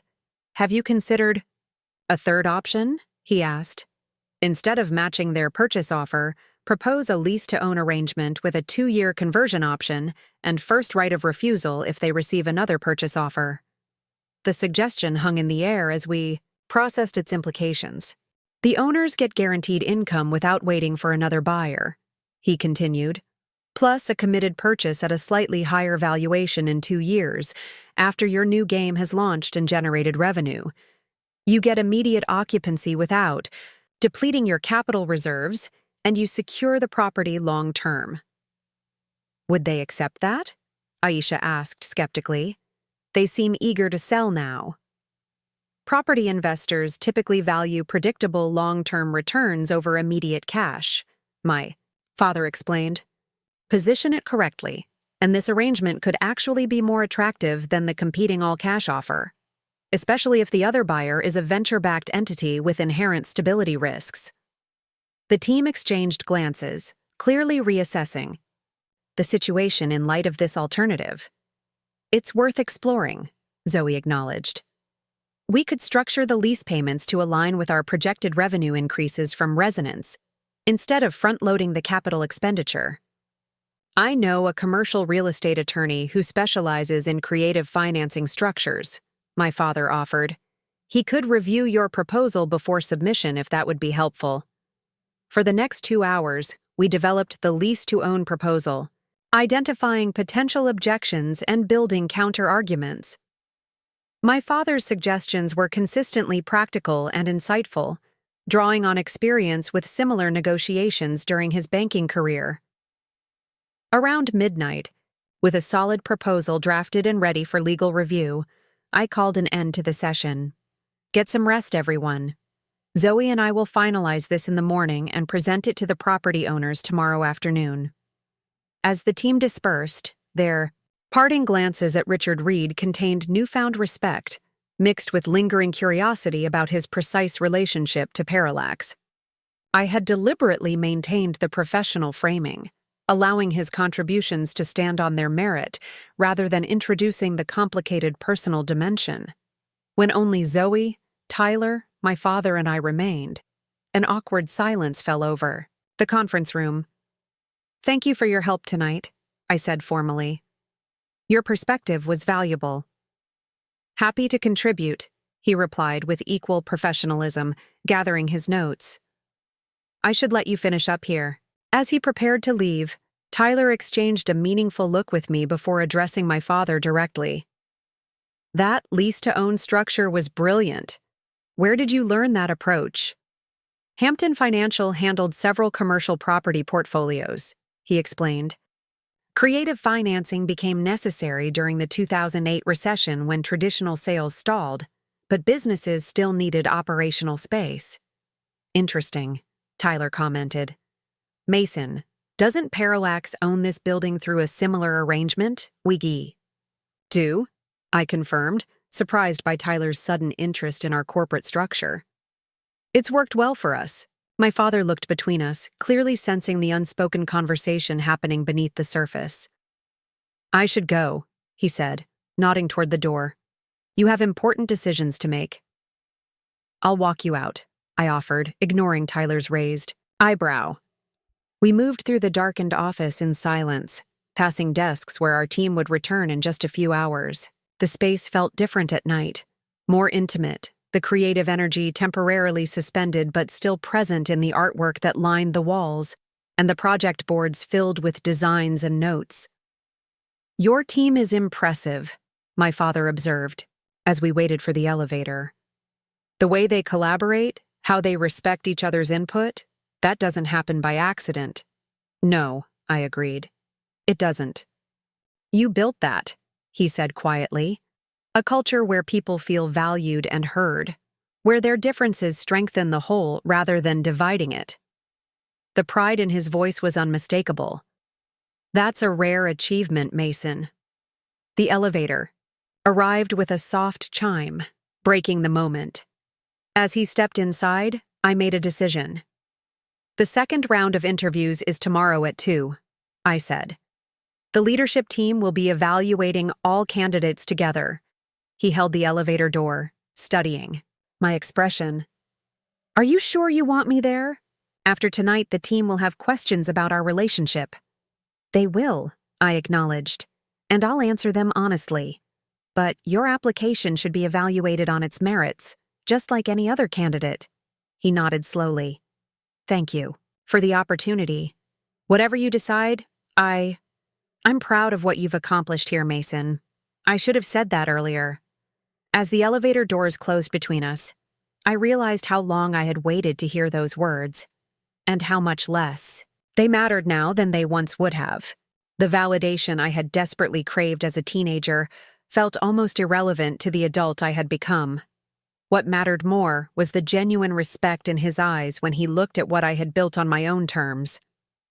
I returned to the conference room to find Zoe and Tyler in quiet conversation. They fell silent as I entered, exchanging looks that suggested I had been their topic of discussion. So, Tyler began without a preamble. Richard Reed is your father? Yes, I confirmed, taking a seat. He didn't know Parallax was my company when he applied for the position. And you didn't tell the team tonight because, Zoe prompted, because I wanted them to evaluate his input objectively, without the complication of our personal history. Which is, I sighed, recognizing they deserved the full story.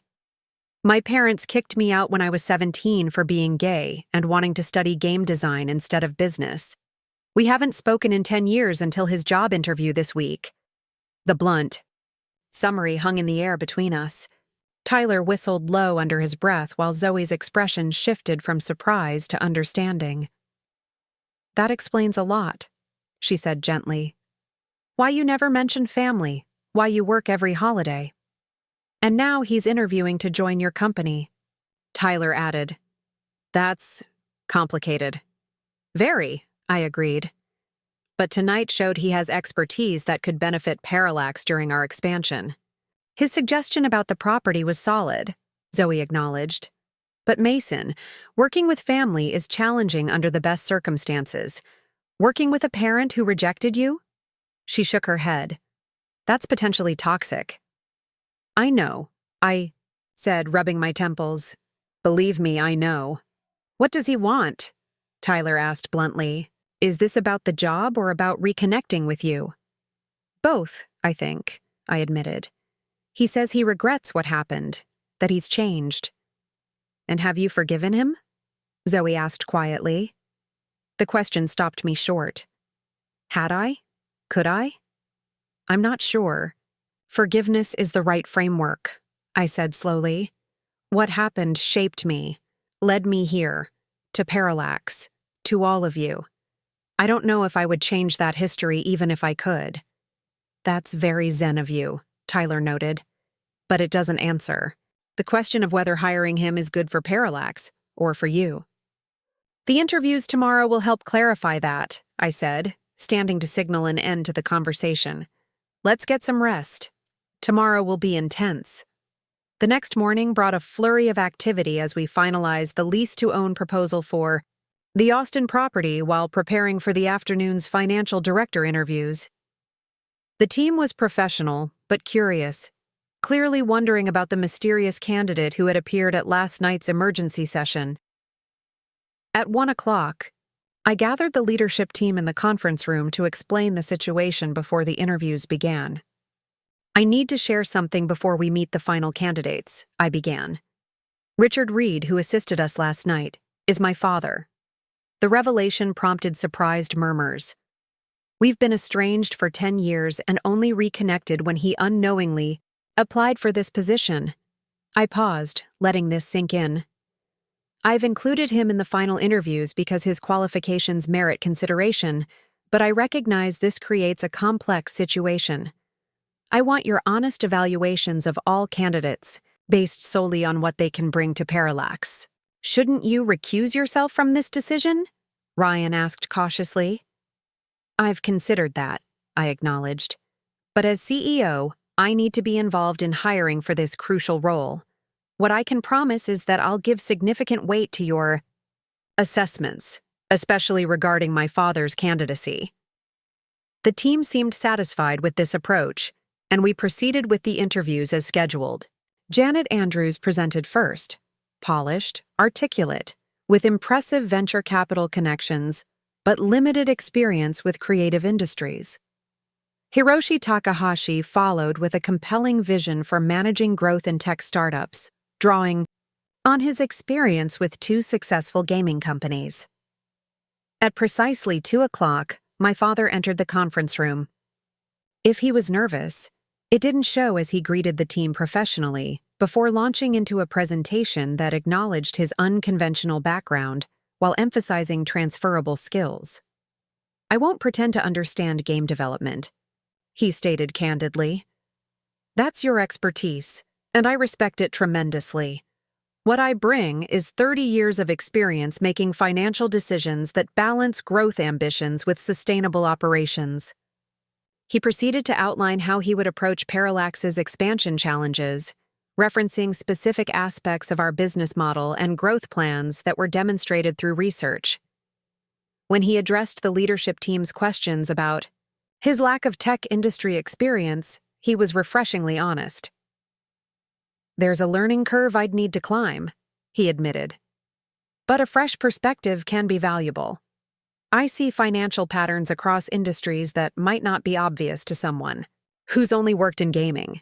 The team's questions grew increasingly specific, testing his knowledge of equity financing, international tax implications, and capital allocation strategies.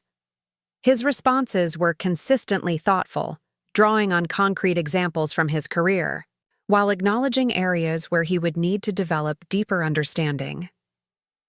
As the interview concluded, Aisha asked the question that had likely been on everyone's mind. Mr. Reed, given your personal connection to our CEO, how would you maintain professional boundaries in this role? My father's expression remained composed, though I detected a flicker of emotion in his eyes. A valid concern, he acknowledged. I would approach this like any reporting relationship that contains potential conflicts, with clear documentation, transparent decision-making, and accountability to the entire leadership team. He paused briefly before continuing. But I should address the elephant in the room. Yes, Mason is my son. We've been estranged for reasons that reflect poorly on me, not on him.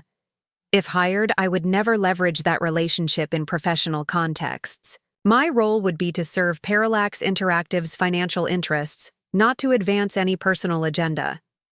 His candor seemed to resonate with the team, who nodded appreciatively at his directness. When he left, the room remained silent for several moments as everyone processed the interview. Well, Tyler finally said. That was unexpectedly not awkward. The comment broke the tension, prompting relieved laughter around the table. Putting aside the personal connection, Zoe prompted, what are your professional assessments? What followed was a thorough evaluation of all 3 candidates. Andrew's investment network was impressive, but her corporate approach felt misaligned with our culture. Takahashi offered relevant industry experience, but seemed more focused on exit strategies than sustainable growth. My father lacked a tech background, but demonstrated adaptive thinking and valuable crisis management skills. His suggestion last night about the Austin property demonstrated real creativity, Ryan noted. That's the kind of flexible thinking we need during expansion. But can we separate the professional from the personal? Aisha countered. Will other employees feel the relationship influences decisions? The debate continued for nearly an hour, with valid points raised for each candidate. As CEO, the final decision rested with me, but the team's insights were proving invaluable, particularly regarding my father's candidacy. I need time to consider everything we've discussed, I concluded. Thank you all for your candid feedback. After, the The meeting dispersed. I retreated to my office, weighing not just the professional qualifications of each candidate, but the broader implications for Parallax and for my own well-being. The decision before me wasn't just about hiring the most qualified financial director. It was about whether I was prepared to reintegrate my father into my life after a decade of separation.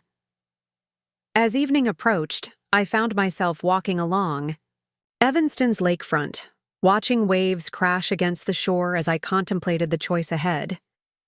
The professional calculations seemed increasingly clear. Richard Reed's experience and approach aligned well with our needs during expansion. The personal equation remained far more complex. The sun was setting over Lake Michigan, painting the water in shades of orange and gold as I made my decision. After hours of deliberation, weighing professional considerations against personal history, I had reached a conclusion that felt right, if not entirely comfortable. Back at my apartment, I composed 3 emails, one to Janet Andrews thanking her for her interest but informing her we were pursuing other candidates, one to Hiroshi Takahashi inviting him to join Parallax in a different capacity, leading our financial strategy for the Asian market expansion we'd been contemplating, and one to my father. The last email was the most difficult to write. After several drafts, I settled on straightforward professionalism. Mr. Reed, after careful consideration of all candidates, I would like to offer you the position of financial director at Parallax Interactive, pending final approval from our board of directors. This offer is based solely on your professional qualifications and the value we believe you can bring to our organization during this critical growth phase. Should you accept, we will need to establish clear protocols regarding our personal relationship. In the workplace, I propose meeting tomorrow at 10 a.m. to discuss these boundaries before finalizing the offer. Regards, Mason Reed, CEO, Parallax Interactive.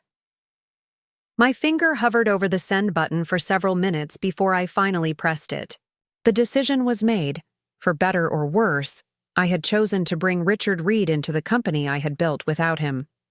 His response arrived within the hour, a simple acceptance of the meeting time and a brief expression of appreciation for the opportunity. The formal tone matched my own, suggesting he understood the need for professional distance despite our complex personal history. Sleep eluded me that night as I contemplated the path ahead. Was I making a rational business decision, or subconsciously seeking the approval I'd once craved from my father? Would his presence at Parallax heal old wounds, or reopen them? These questions circled in my mind until dawn broke over Chicago's skyline. At precisely 10 a.m. the next morning, Richard Reed arrived at my office. He wore a gray suit that struck a balance between corporate formality and the more relaxed culture of our tech environment, an indication that he had paid attention to our workplace during his previous visits. Thank you for meeting with me. I began after he took a seat across from my desk. Before we discuss the formal offer, we need to establish clear parameters regarding our working relationship. He nodded. I agree completely. What do you have in mind? I opened a folder containing the document I'd prepared in the early hours of the morning. First, full transparency with the leadership team about our relationship. Everyone should understand that your hiring was a collective decision based on qualifications, not personal connections. Absolutely, he agreed. No special treatment or expectations. Second, clear reporting structures. You'll report directly to me for major financial decisions, but day-to-day operations and budget approvals will go through Zoe as operations director. This provides a professional buffer and ensures decisions are properly vetted. He made notes as I continued through the list. No discussions of company matters during personal interactions. Formal documentation of all financial recommendations. Regular reviews with the full leadership team to ensure accountability. And a 6-month probationary period with performance evaluations from multiple team members. These are all reasonable and appropriate, he said when I finished. I would suggest adding one more provision. An independent board review of any financial decisions where you and I might both have a personal stake, such as compensation structures or major capital allocations. The suggestion impressed me. He was actively identifying potential conflicts and proposing solutions, rather than becoming defensive about the boundaries I was establishing. That's a good addition, I acknowledged, making a note to include it in the final document. There's one more thing. I hesitated, entering more personal territory. About our relationship outside of Parallax. He looked up from his notes, expression carefully neutral. Yes? I'm not ready for family reunions or holiday dinners, I said bluntly. I'm offering you a professional position because you're qualified for it. That doesn't automatically reset our personal relationship. If he was hurt by this declaration, he masked it well. I understand, he said quietly. I'm grateful for the professional opportunity and have no expectations beyond that. Any personal reconciliation would be entirely on your terms, if and when you're ready. The lack of pressure or manipulation in his response was another marker of how different this man was from the father I remembered, the one who had delivered ultimatums and expected compliance. Then I think we have an understanding, I concluded, closing the folder. I'll have HR prepare the formal offer letter. Assuming the board approves, when could you start? I could begin as early as next week, he replied. I've already relocated to Chicago and have no other professional commitments at the moment. Good. The Austin property negotiation is our most pressing financial matter. Your input on that would be valuable immediately. As we shook hands to conclude the meeting, the professional formality between us felt both strange and necessary. A framework that would allow us to collaborate without constantly navigating the emotional minefield of our shared history. The board approved his appointment 2 days later, and Richard Reed officially joined Parallax Interactive the following Monday. His integration into the team was more seamless than I had anticipated. The leadership group, having participated in the interview process and understanding the boundaries we had established, treated him with professional respect while maintaining appropriate distance. The wider staff initially buzzed with curiosity about the new financial director who shared the CEO's last name, but the novelty faded as they witnessed our strictly professional interactions. If they suspected a deeper connection, most were discreet enough not to mention it. My father approached his role with dedication and humility, taking time to understand the unique financial dynamics of game development before proposing any significant changes. He worked particularly closely with Zoe, respecting her institutional knowledge while bringing fresh perspectives from his corporate background. He's actually really good at this, Zoe commented during our weekly check-in about a month after his arrival. The lease-to-own structure he proposed for Austin saved us nearly $2 million in upfront capital, and his renegotiation of our server contracts reduced our infrastructure costs by 15%. I'm aware, I replied, reviewing the quarterly projections he had prepared. The numbers speak for themselves. It's not just the numbers, she continued. It's his approach. He doesn't bulldoze with financial imperatives like some executives I've worked with. He listens to the creative team's needs, then finds financial solutions that support them rather than constraining them. Her observation resonated with my own assessment. The Richard Reed who had joined Parallax bore little resemblance to the rigid, controlling father of my youth. This version sought to understand before being understood, to support rather than direct, to serve the company's mission rather than impose his own vision. Our professional relationship developed a comfortable rhythm over those first few months. We interacted primarily in leadership meetings and scheduled one-on-ones, discussing financial strategies with the same professional distance I maintained with other executives. If he was disappointed by this arm's-length approach, he never showed it, respecting the boundaries I had established without question. The Austin property negotiation proved to be his first major test. The owners initially rejected our lease-to-own proposal, insisting on an outright sale. My father led a 3-day negotiation that resulted in a creative compromise, a modified agreement that protected our capital reserves while securing the property for our expansion. The leadership team was impressed, and even I had to acknowledge that his experience had proven invaluable. As the Austin studio build-out progressed, Richard gradually earned the trust of the wider team. He took time to understand each department's unique needs, visiting design sessions and development meetings to grasp how financial decisions impacted creative processes. This approach, so different from the dismissive attitude he had once shown toward my gaming interests, didn't go unnoticed. "Your dad really gets it," Tyler remarked one evening as we reviewed concept art for our next project. "Most finance guys just see numbers on a spreadsheet, but he actually understands that investment in the creative process pays off in the final product." "He's not my dad at Parallax," I reminded him automatically. "He's our financial director." Tyler raised an eyebrow, but didn't push further. "Well, our financial director is surprisingly tuned in to what makes gaming companies different from other businesses." This pattern repeated across the company, initial skepticism giving way to professional respect as Richard demonstrated both financial acumen and genuine appreciation for our industry. 3 months into his tenure, he had become an integrated and valued member of the leadership team. Our personal relationship, however, remained carefully compartmentalized. Outside of work, we had no contact beyond occasional text messages about professional matters. I wasn't ready for more, and he seemed to understand that, never pressing for the family reconciliation he had mentioned hoping for during our earlier conversations. Everything changed on a Tuesday afternoon in April, 6 months after Richard joined Parallax. I was reviewing marketing materials for Resonance when Zoe appeared in my doorway, her expression unusually tense. "You have visitors in the lobby," she said, her tone conveying that something was amiss. "A woman and a younger man asking for both you and Richard. They say they're family." My stomach dropped. "Did they give names?" "Diane and Jason Reed." She watched my reaction carefully. "I said you were in meetings all afternoon, but they insisted on waiting.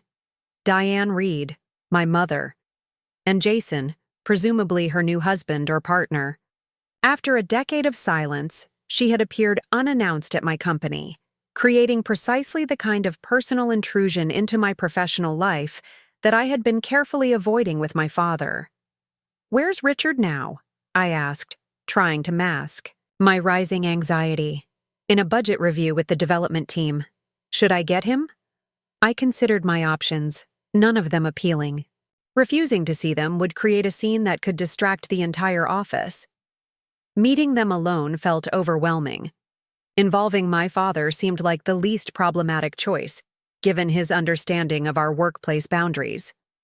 "Text him. Discreetly. Ask him to meet me in the small conference room by the lobby." She nodded and stepped out, leaving me to gather my composure.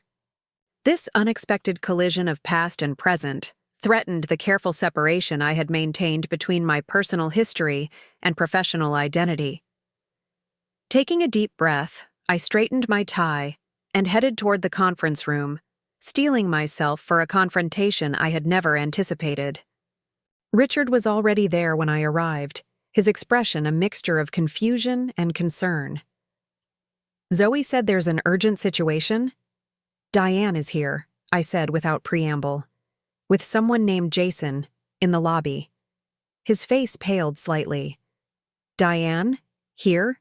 Why would she—" He stopped, processing the implications. "I had no idea she was coming, Mason. I swear." I believed him. In the months since he'd joined Parallax, he had been scrupulous about respecting our agreed boundaries. This ambush bore the hallmarks of my mother's approach: decisive action without concern for others' preferences or preparation. "I know," I assured him, "but we need to handle this without disrupting the office." He nodded, immediately grasping the professional implications. "How do you want to proceed?" The question, deferring to my preference rather than asserting his own, reinforced how different our dynamic had become. "We meet them briefly, together, and then direct them away from the office." This isn't the place for whatever conversation they're seeking. Agreed, he said firmly. I'll follow your lead. We walked to the lobby together, maintaining professional composure despite the personal earthquake about to occur. And then, after 10 years of absence, my mother stood before me. Diane Reed had aged, though she fought it with expensive cosmetics and careful styling. Her blonde hair now contained subtle highlights that disguised any gray, and her tailored pantsuit projected the same polished image she had always maintained. Beside her stood a tall man, perhaps 15 years her junior, his casual designer attire and carefully styled hair suggesting wealth without traditional corporate rigidity. For a moment, no one spoke. The weight of a decade's separation hung in the air, making even simple greetings seem inadequate. Finally, my mother broke the silence. "Mason," she said, her voice both familiar and strange. "You look well." "Diane," I replied, deliberately using her first name rather than Mom. "This is unexpected." Her eyes narrowed slightly at the formality, but she maintained her social smile. "I apologize for arriving without notice. This is Jason Phillips, my husband of 3 years. The man extended his hand with practiced charm. "Finally meeting the famous son. Diane has told me so much about you." I shook his hand briefly, doubting the sincerity of his statement. What could my mother possibly have shared about the child she had effectively disowned? "Richard," my mother acknowledged, turning to my father with a coolness that confirmed their relationship remained strained despite their divorce. "I'm surprised to find you here." "I work here," he replied simply. "As financial director." Her perfect eyebrows rose. "Indeed? How convenient." The implication that he had manipulated his way into my company hung in the air unaddressed as I interjected, "This isn't an appropriate venue for a personal conversation. We're in the middle of a workday." "Of course," she conceded smoothly. "We were hoping you might join us for dinner this evening. Both of you, if you're available. We have some family matters to discuss." Family matters. The phrase felt hollow after a decade of silence. What family? The one that had fractured the night they gave me an ultimatum to change who I was or leave? "I have existing commitments this evening," I replied, the lie coming easily. "Perhaps Richard is available." My father caught my cue immediately. "Unfortunately, I also have prior arrangements. Perhaps another time with proper advance notice." My mother's practiced smile tightened almost imperceptibly. "We're only in Chicago for 3 days. Surely you can spare one evening to hear what we've come to discuss." "What exactly is so urgent after 10 years of no contact?" I asked, unable to keep a hint of bitterness from my voice. Jason stepped forward, his expression softening into what seemed like genuine concern. "It's about your grandmother Reed. Her health has declined significantly in recent months." The mention of my grandmother, the kind, quiet woman who had taught me to bake sugar cookies and never commented on my differences, caught me off guard. "Grandma Eleanor? What's wrong with her?" "Early-stage dementia," my father said quietly, "diagnosed about 6 months ago." I turned to him sharply. "You knew? Why didn't you tell me?" His expression was painful. "I wanted to, but our agreement was strictly professional interaction. I wasn't sure if sharing family news would violate the boundaries you'd established." The explanation made sense given our carefully negotiated relationship, but it still stung to learn about my grandmother's condition from unexpected visitors rather than from my father, who had been working alongside me for months. "Eleanor has been asking for you," my mother continued, pressing her advantage. "She remembers you vividly, even as other memories fade. It would mean a great deal to her to see you before—" She left the sentence unfinished, its conclusion hovering unspoken. The emotional weight of this revelation clashed with my professional setting. Colleagues walked through the lobby, casting curious glances at our tense group. This was exactly the kind of personal entanglement I had worked so hard to avoid at Parallax. "This isn't the place for this discussion," I said firmly. "I need to return to work, and so does Richard." "Mason," my mother began, her tone taking on the familiar edge of disapproval that had colored my childhood. After all this time, I interrupted, keeping my voice low but intense. "You don't get to walk into my workplace and make demands. If you want to have a conversation, we can schedule it properly, outside of business hours and away from my company." Jason placed a restraining hand on my mother's arm as she began to respond. "He's right, Diane. This isn't the appropriate setting." His reasonable tone suggested he might be more perceptive than I had initially given him credit for. "Perhaps. We could arrange a time that works for everyone while we're in town." My father looked to me, clearly waiting for my lead before responding. The difference was another reminder of how our dynamic had evolved. He no longer presumed to speak for me or make decisions affecting both of us. "I'll consider it," I conceded, unwilling to commit while still processing the news about my grandmother. "Richard has my contact information. He can coordinate timing if I decide to meet."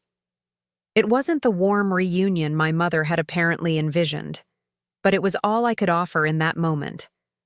The boundaries between my personal past and professional present were blurring despite my best efforts to keep them distinct. "Very well," my mother said, her social mask firmly back in place. "We're staying at the Langham. Richard can reach us there." She turned to leave, then paused. "Your company. Seems impressive, Mason.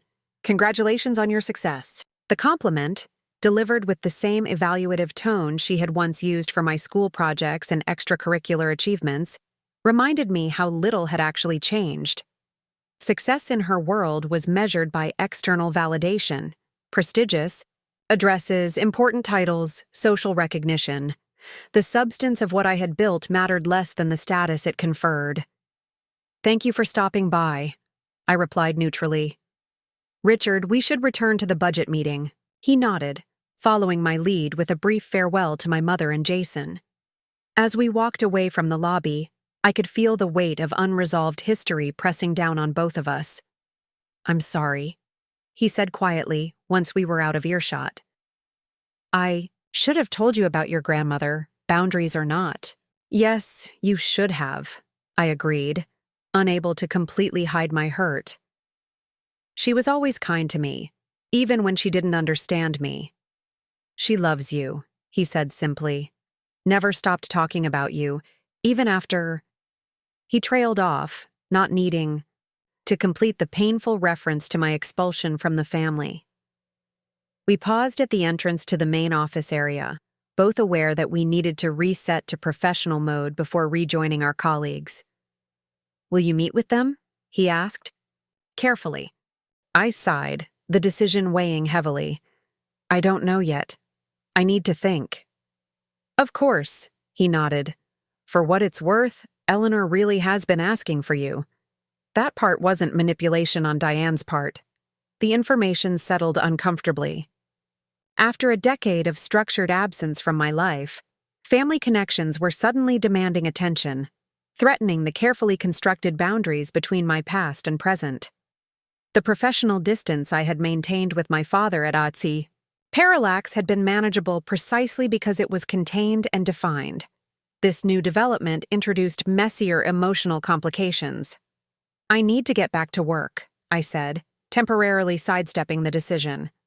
"We'll discuss this later." He respected my deferral, returning to his department while I retreated to my office. For the remainder of the afternoon, I struggled to focus on work tasks, my mind continuously circling back to the unexpected lobby confrontation and the news about my grandmother. Around 6, as the office began to empty, Zoe appeared in my doorway.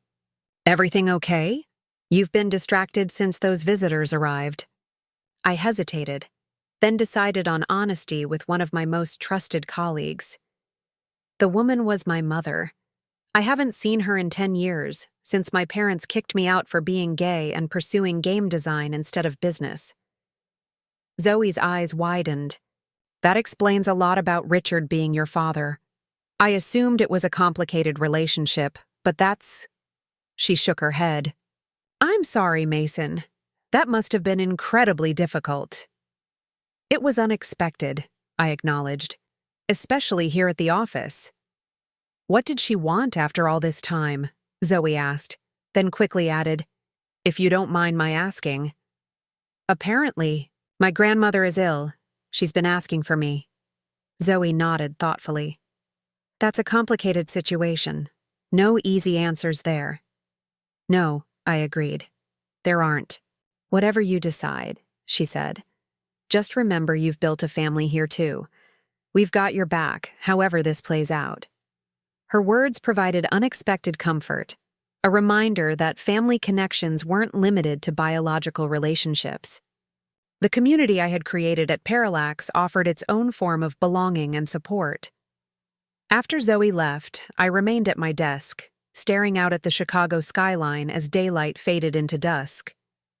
The decision before me wasn't just about whether to meet with my mother during her brief visit.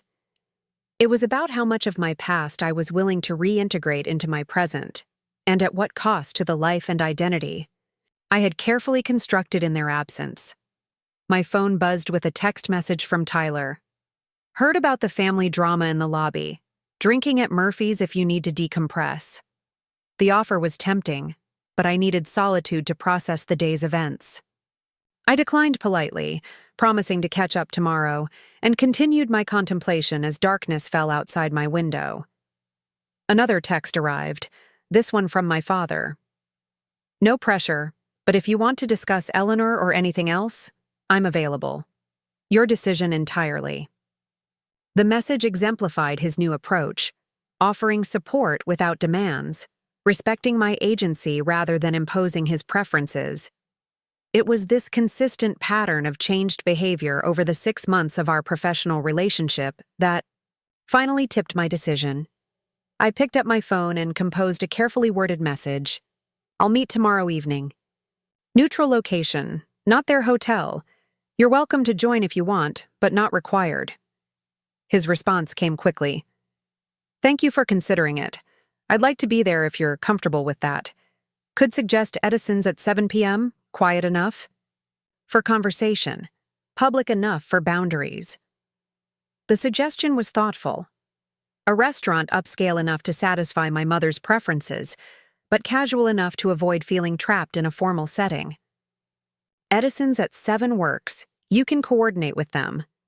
With that decision made, I finally left the office, my mind still churning with questions about what tomorrow's dinner might bring.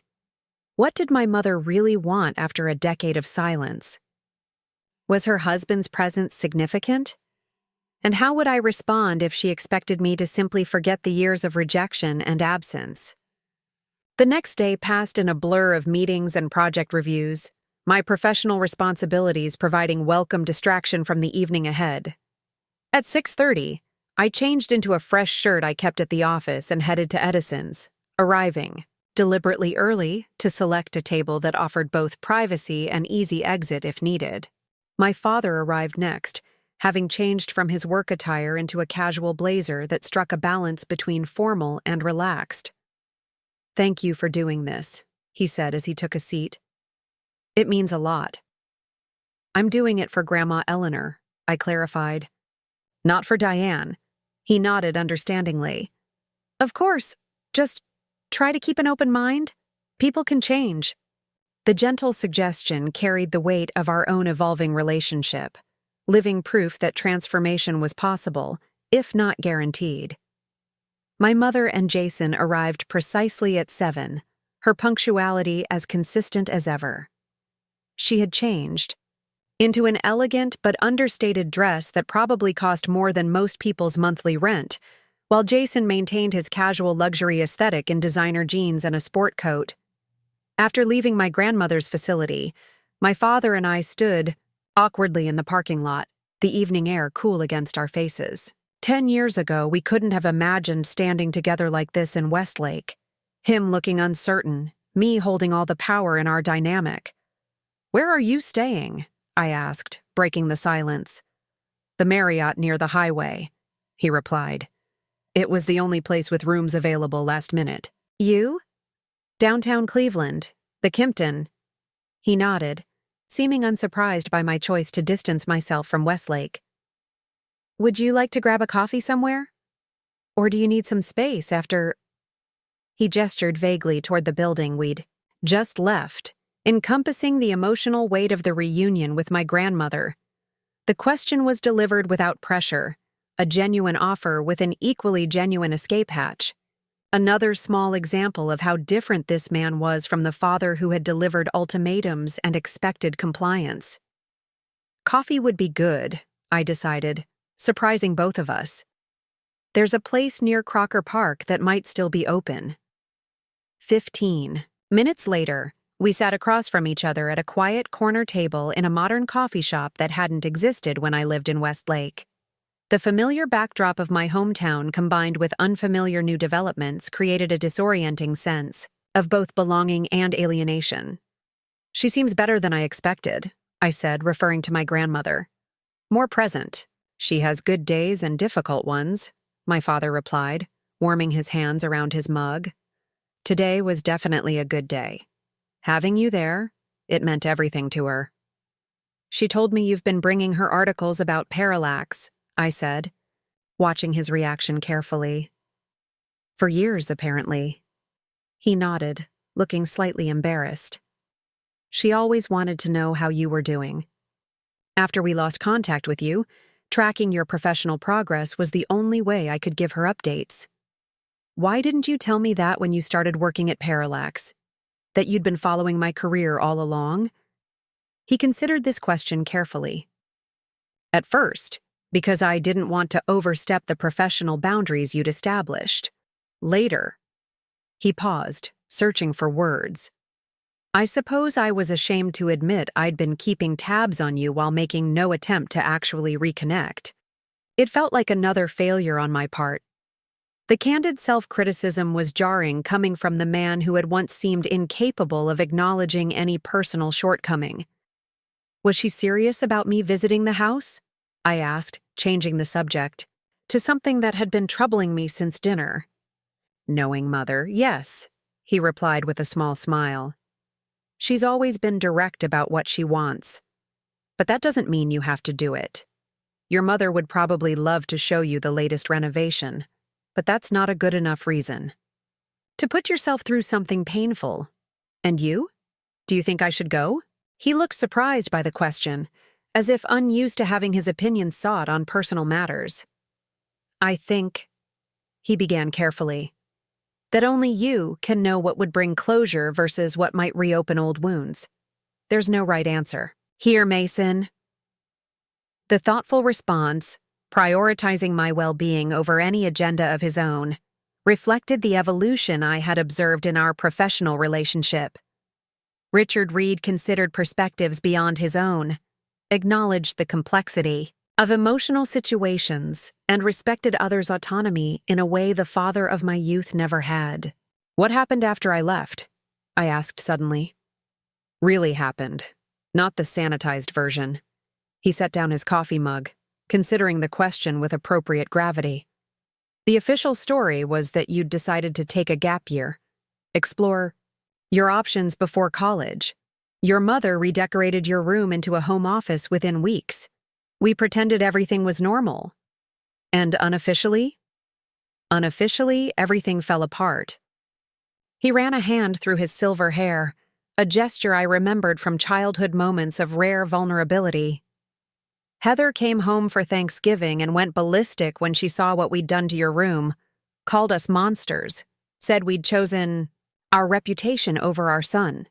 A rueful smile crossed his face. "She had our number from the beginning, your sister."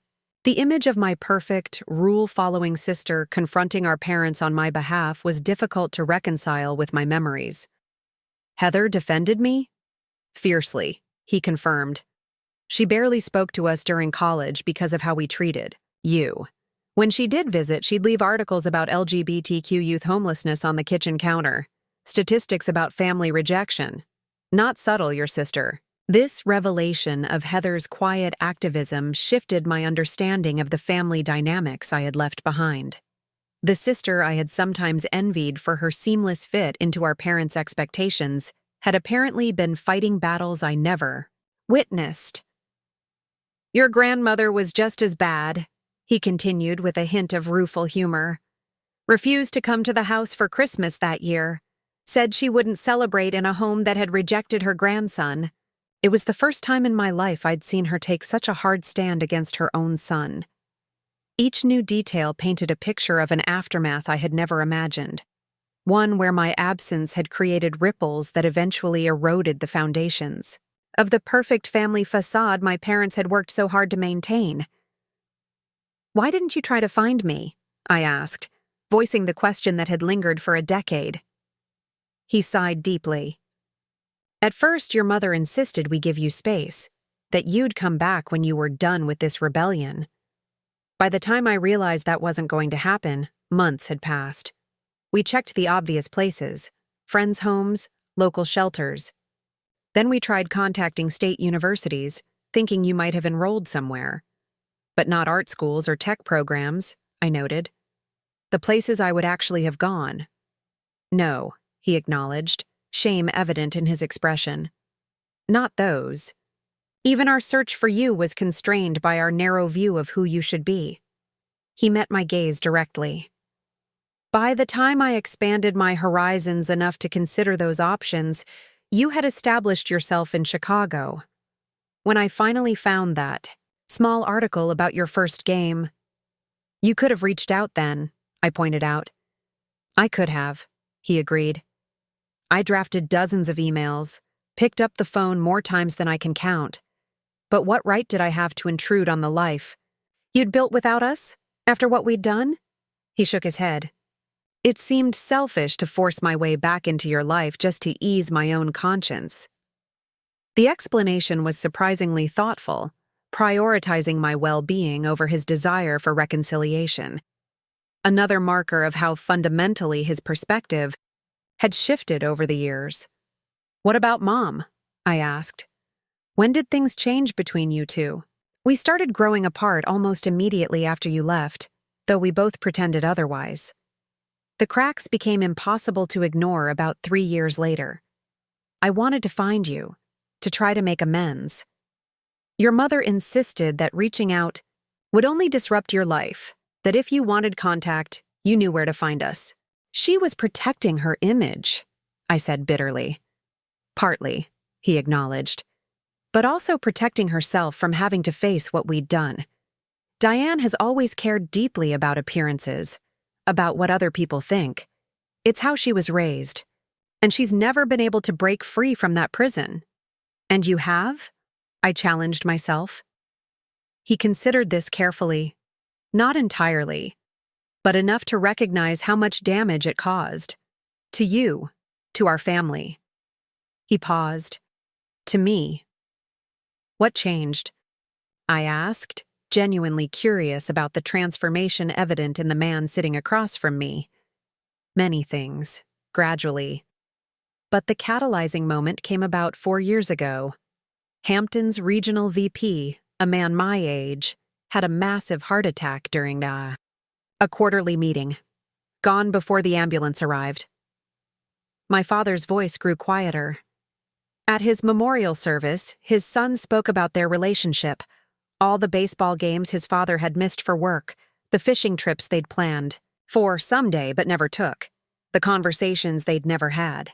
He looked up, emotion evident in his eyes. I sat there listening to this young man grieve the relationship he never had with his father, and all I could think was, at least they were still in each other's lives. At least the possibility of that conversation existed someday. I had closed that door with you, perhaps permanently. The raw vulnerability in his account caught me off guard. This introspective, emotionally aware man seemed worlds away from the unyielding father who had delivered an ultimatum that changed the course of my life. After that, I started questioning everything, he continued.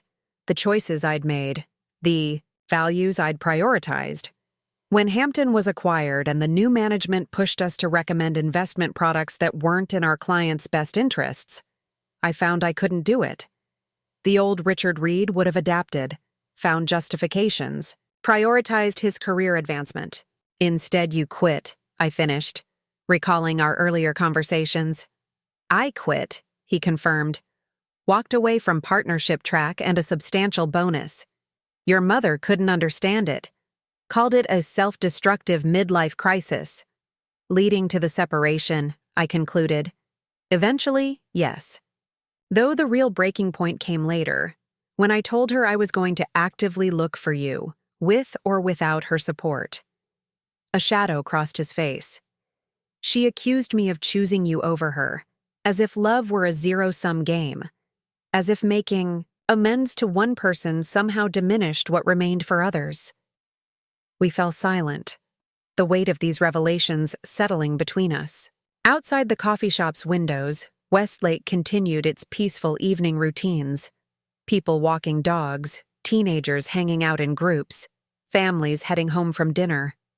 Normal life in the town that had once been home but now felt like a foreign country I was visiting with a limited visa. Thank you, I said finally, for telling me the truth, for not trying to sanitize what happened. You deserve honesty then, he replied simply. You deserve it now.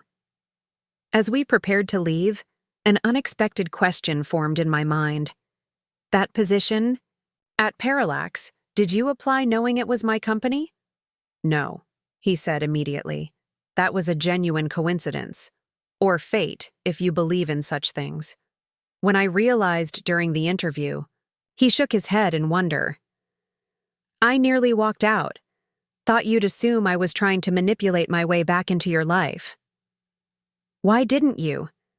Professional pride, I suppose. The position matches my qualifications, and I thought I could contribute, something valuable, regardless of our personal history. A small smile crossed his face, and perhaps a tiny sliver of hope that working together might eventually open a door that had seemed permanently closed. The honesty of his admission, acknowledging both professional interest and personal hope, felt refreshingly straightforward after years of navigating hidden agendas and unspoken expectations. Well, I said as we reached our respective cars, I should get back to the hotel. Tomorrow will be another full day with Grandma. Of course, he nodded. I'll see you there in the morning? Yes, around 10. We parted with an awkward half-handshake, half-wave that embodied the transitional nature of our relationship. No longer the complete estrangement of the past decade, but not yet comfortable with the familiar closeness of true family. Back at my hotel, I found myself too restless for sleep despite the emotional exhaustion of the day. Standing at the window overlooking Cleveland's skyline, I called Tyler, needing the grounding presence of someone who knew me as I was now, not as the teenager I had been when I left Westlake. So how is the family reunion from hell going? He asked, after I filled him in on the day's events. Surprisingly not hellish, I admitted. My grandmother is amazing. She's having memory issues, but still managed to call out both my parents for how they treated me. And my father is... I struggled to articulate the transformation I was witnessing. Different, in ways that seemed genuine. People can change, Tyler observed. The question is whether that change is enough to heal what happened before.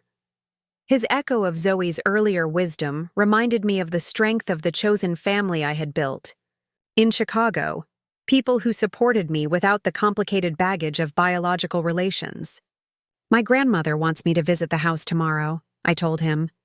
The house I grew up in, the one I left with nothing but a backpack 10 years ago. Tyler let out a low whistle. Wow, are you going to do it? I don't know, I confessed. Part of me thinks it's unnecessary torture. Another part wonders if seeing it might help me finally close that chapter completely. Whatever you decide, you know we've got your back here, he assured me. The whole team is rooting for you.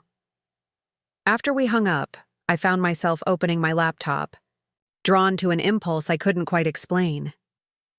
I navigated to a folder I rarely accessed, scanned copies of old photographs and documents I had digitized years ago during a brief period of nostalgic weakness.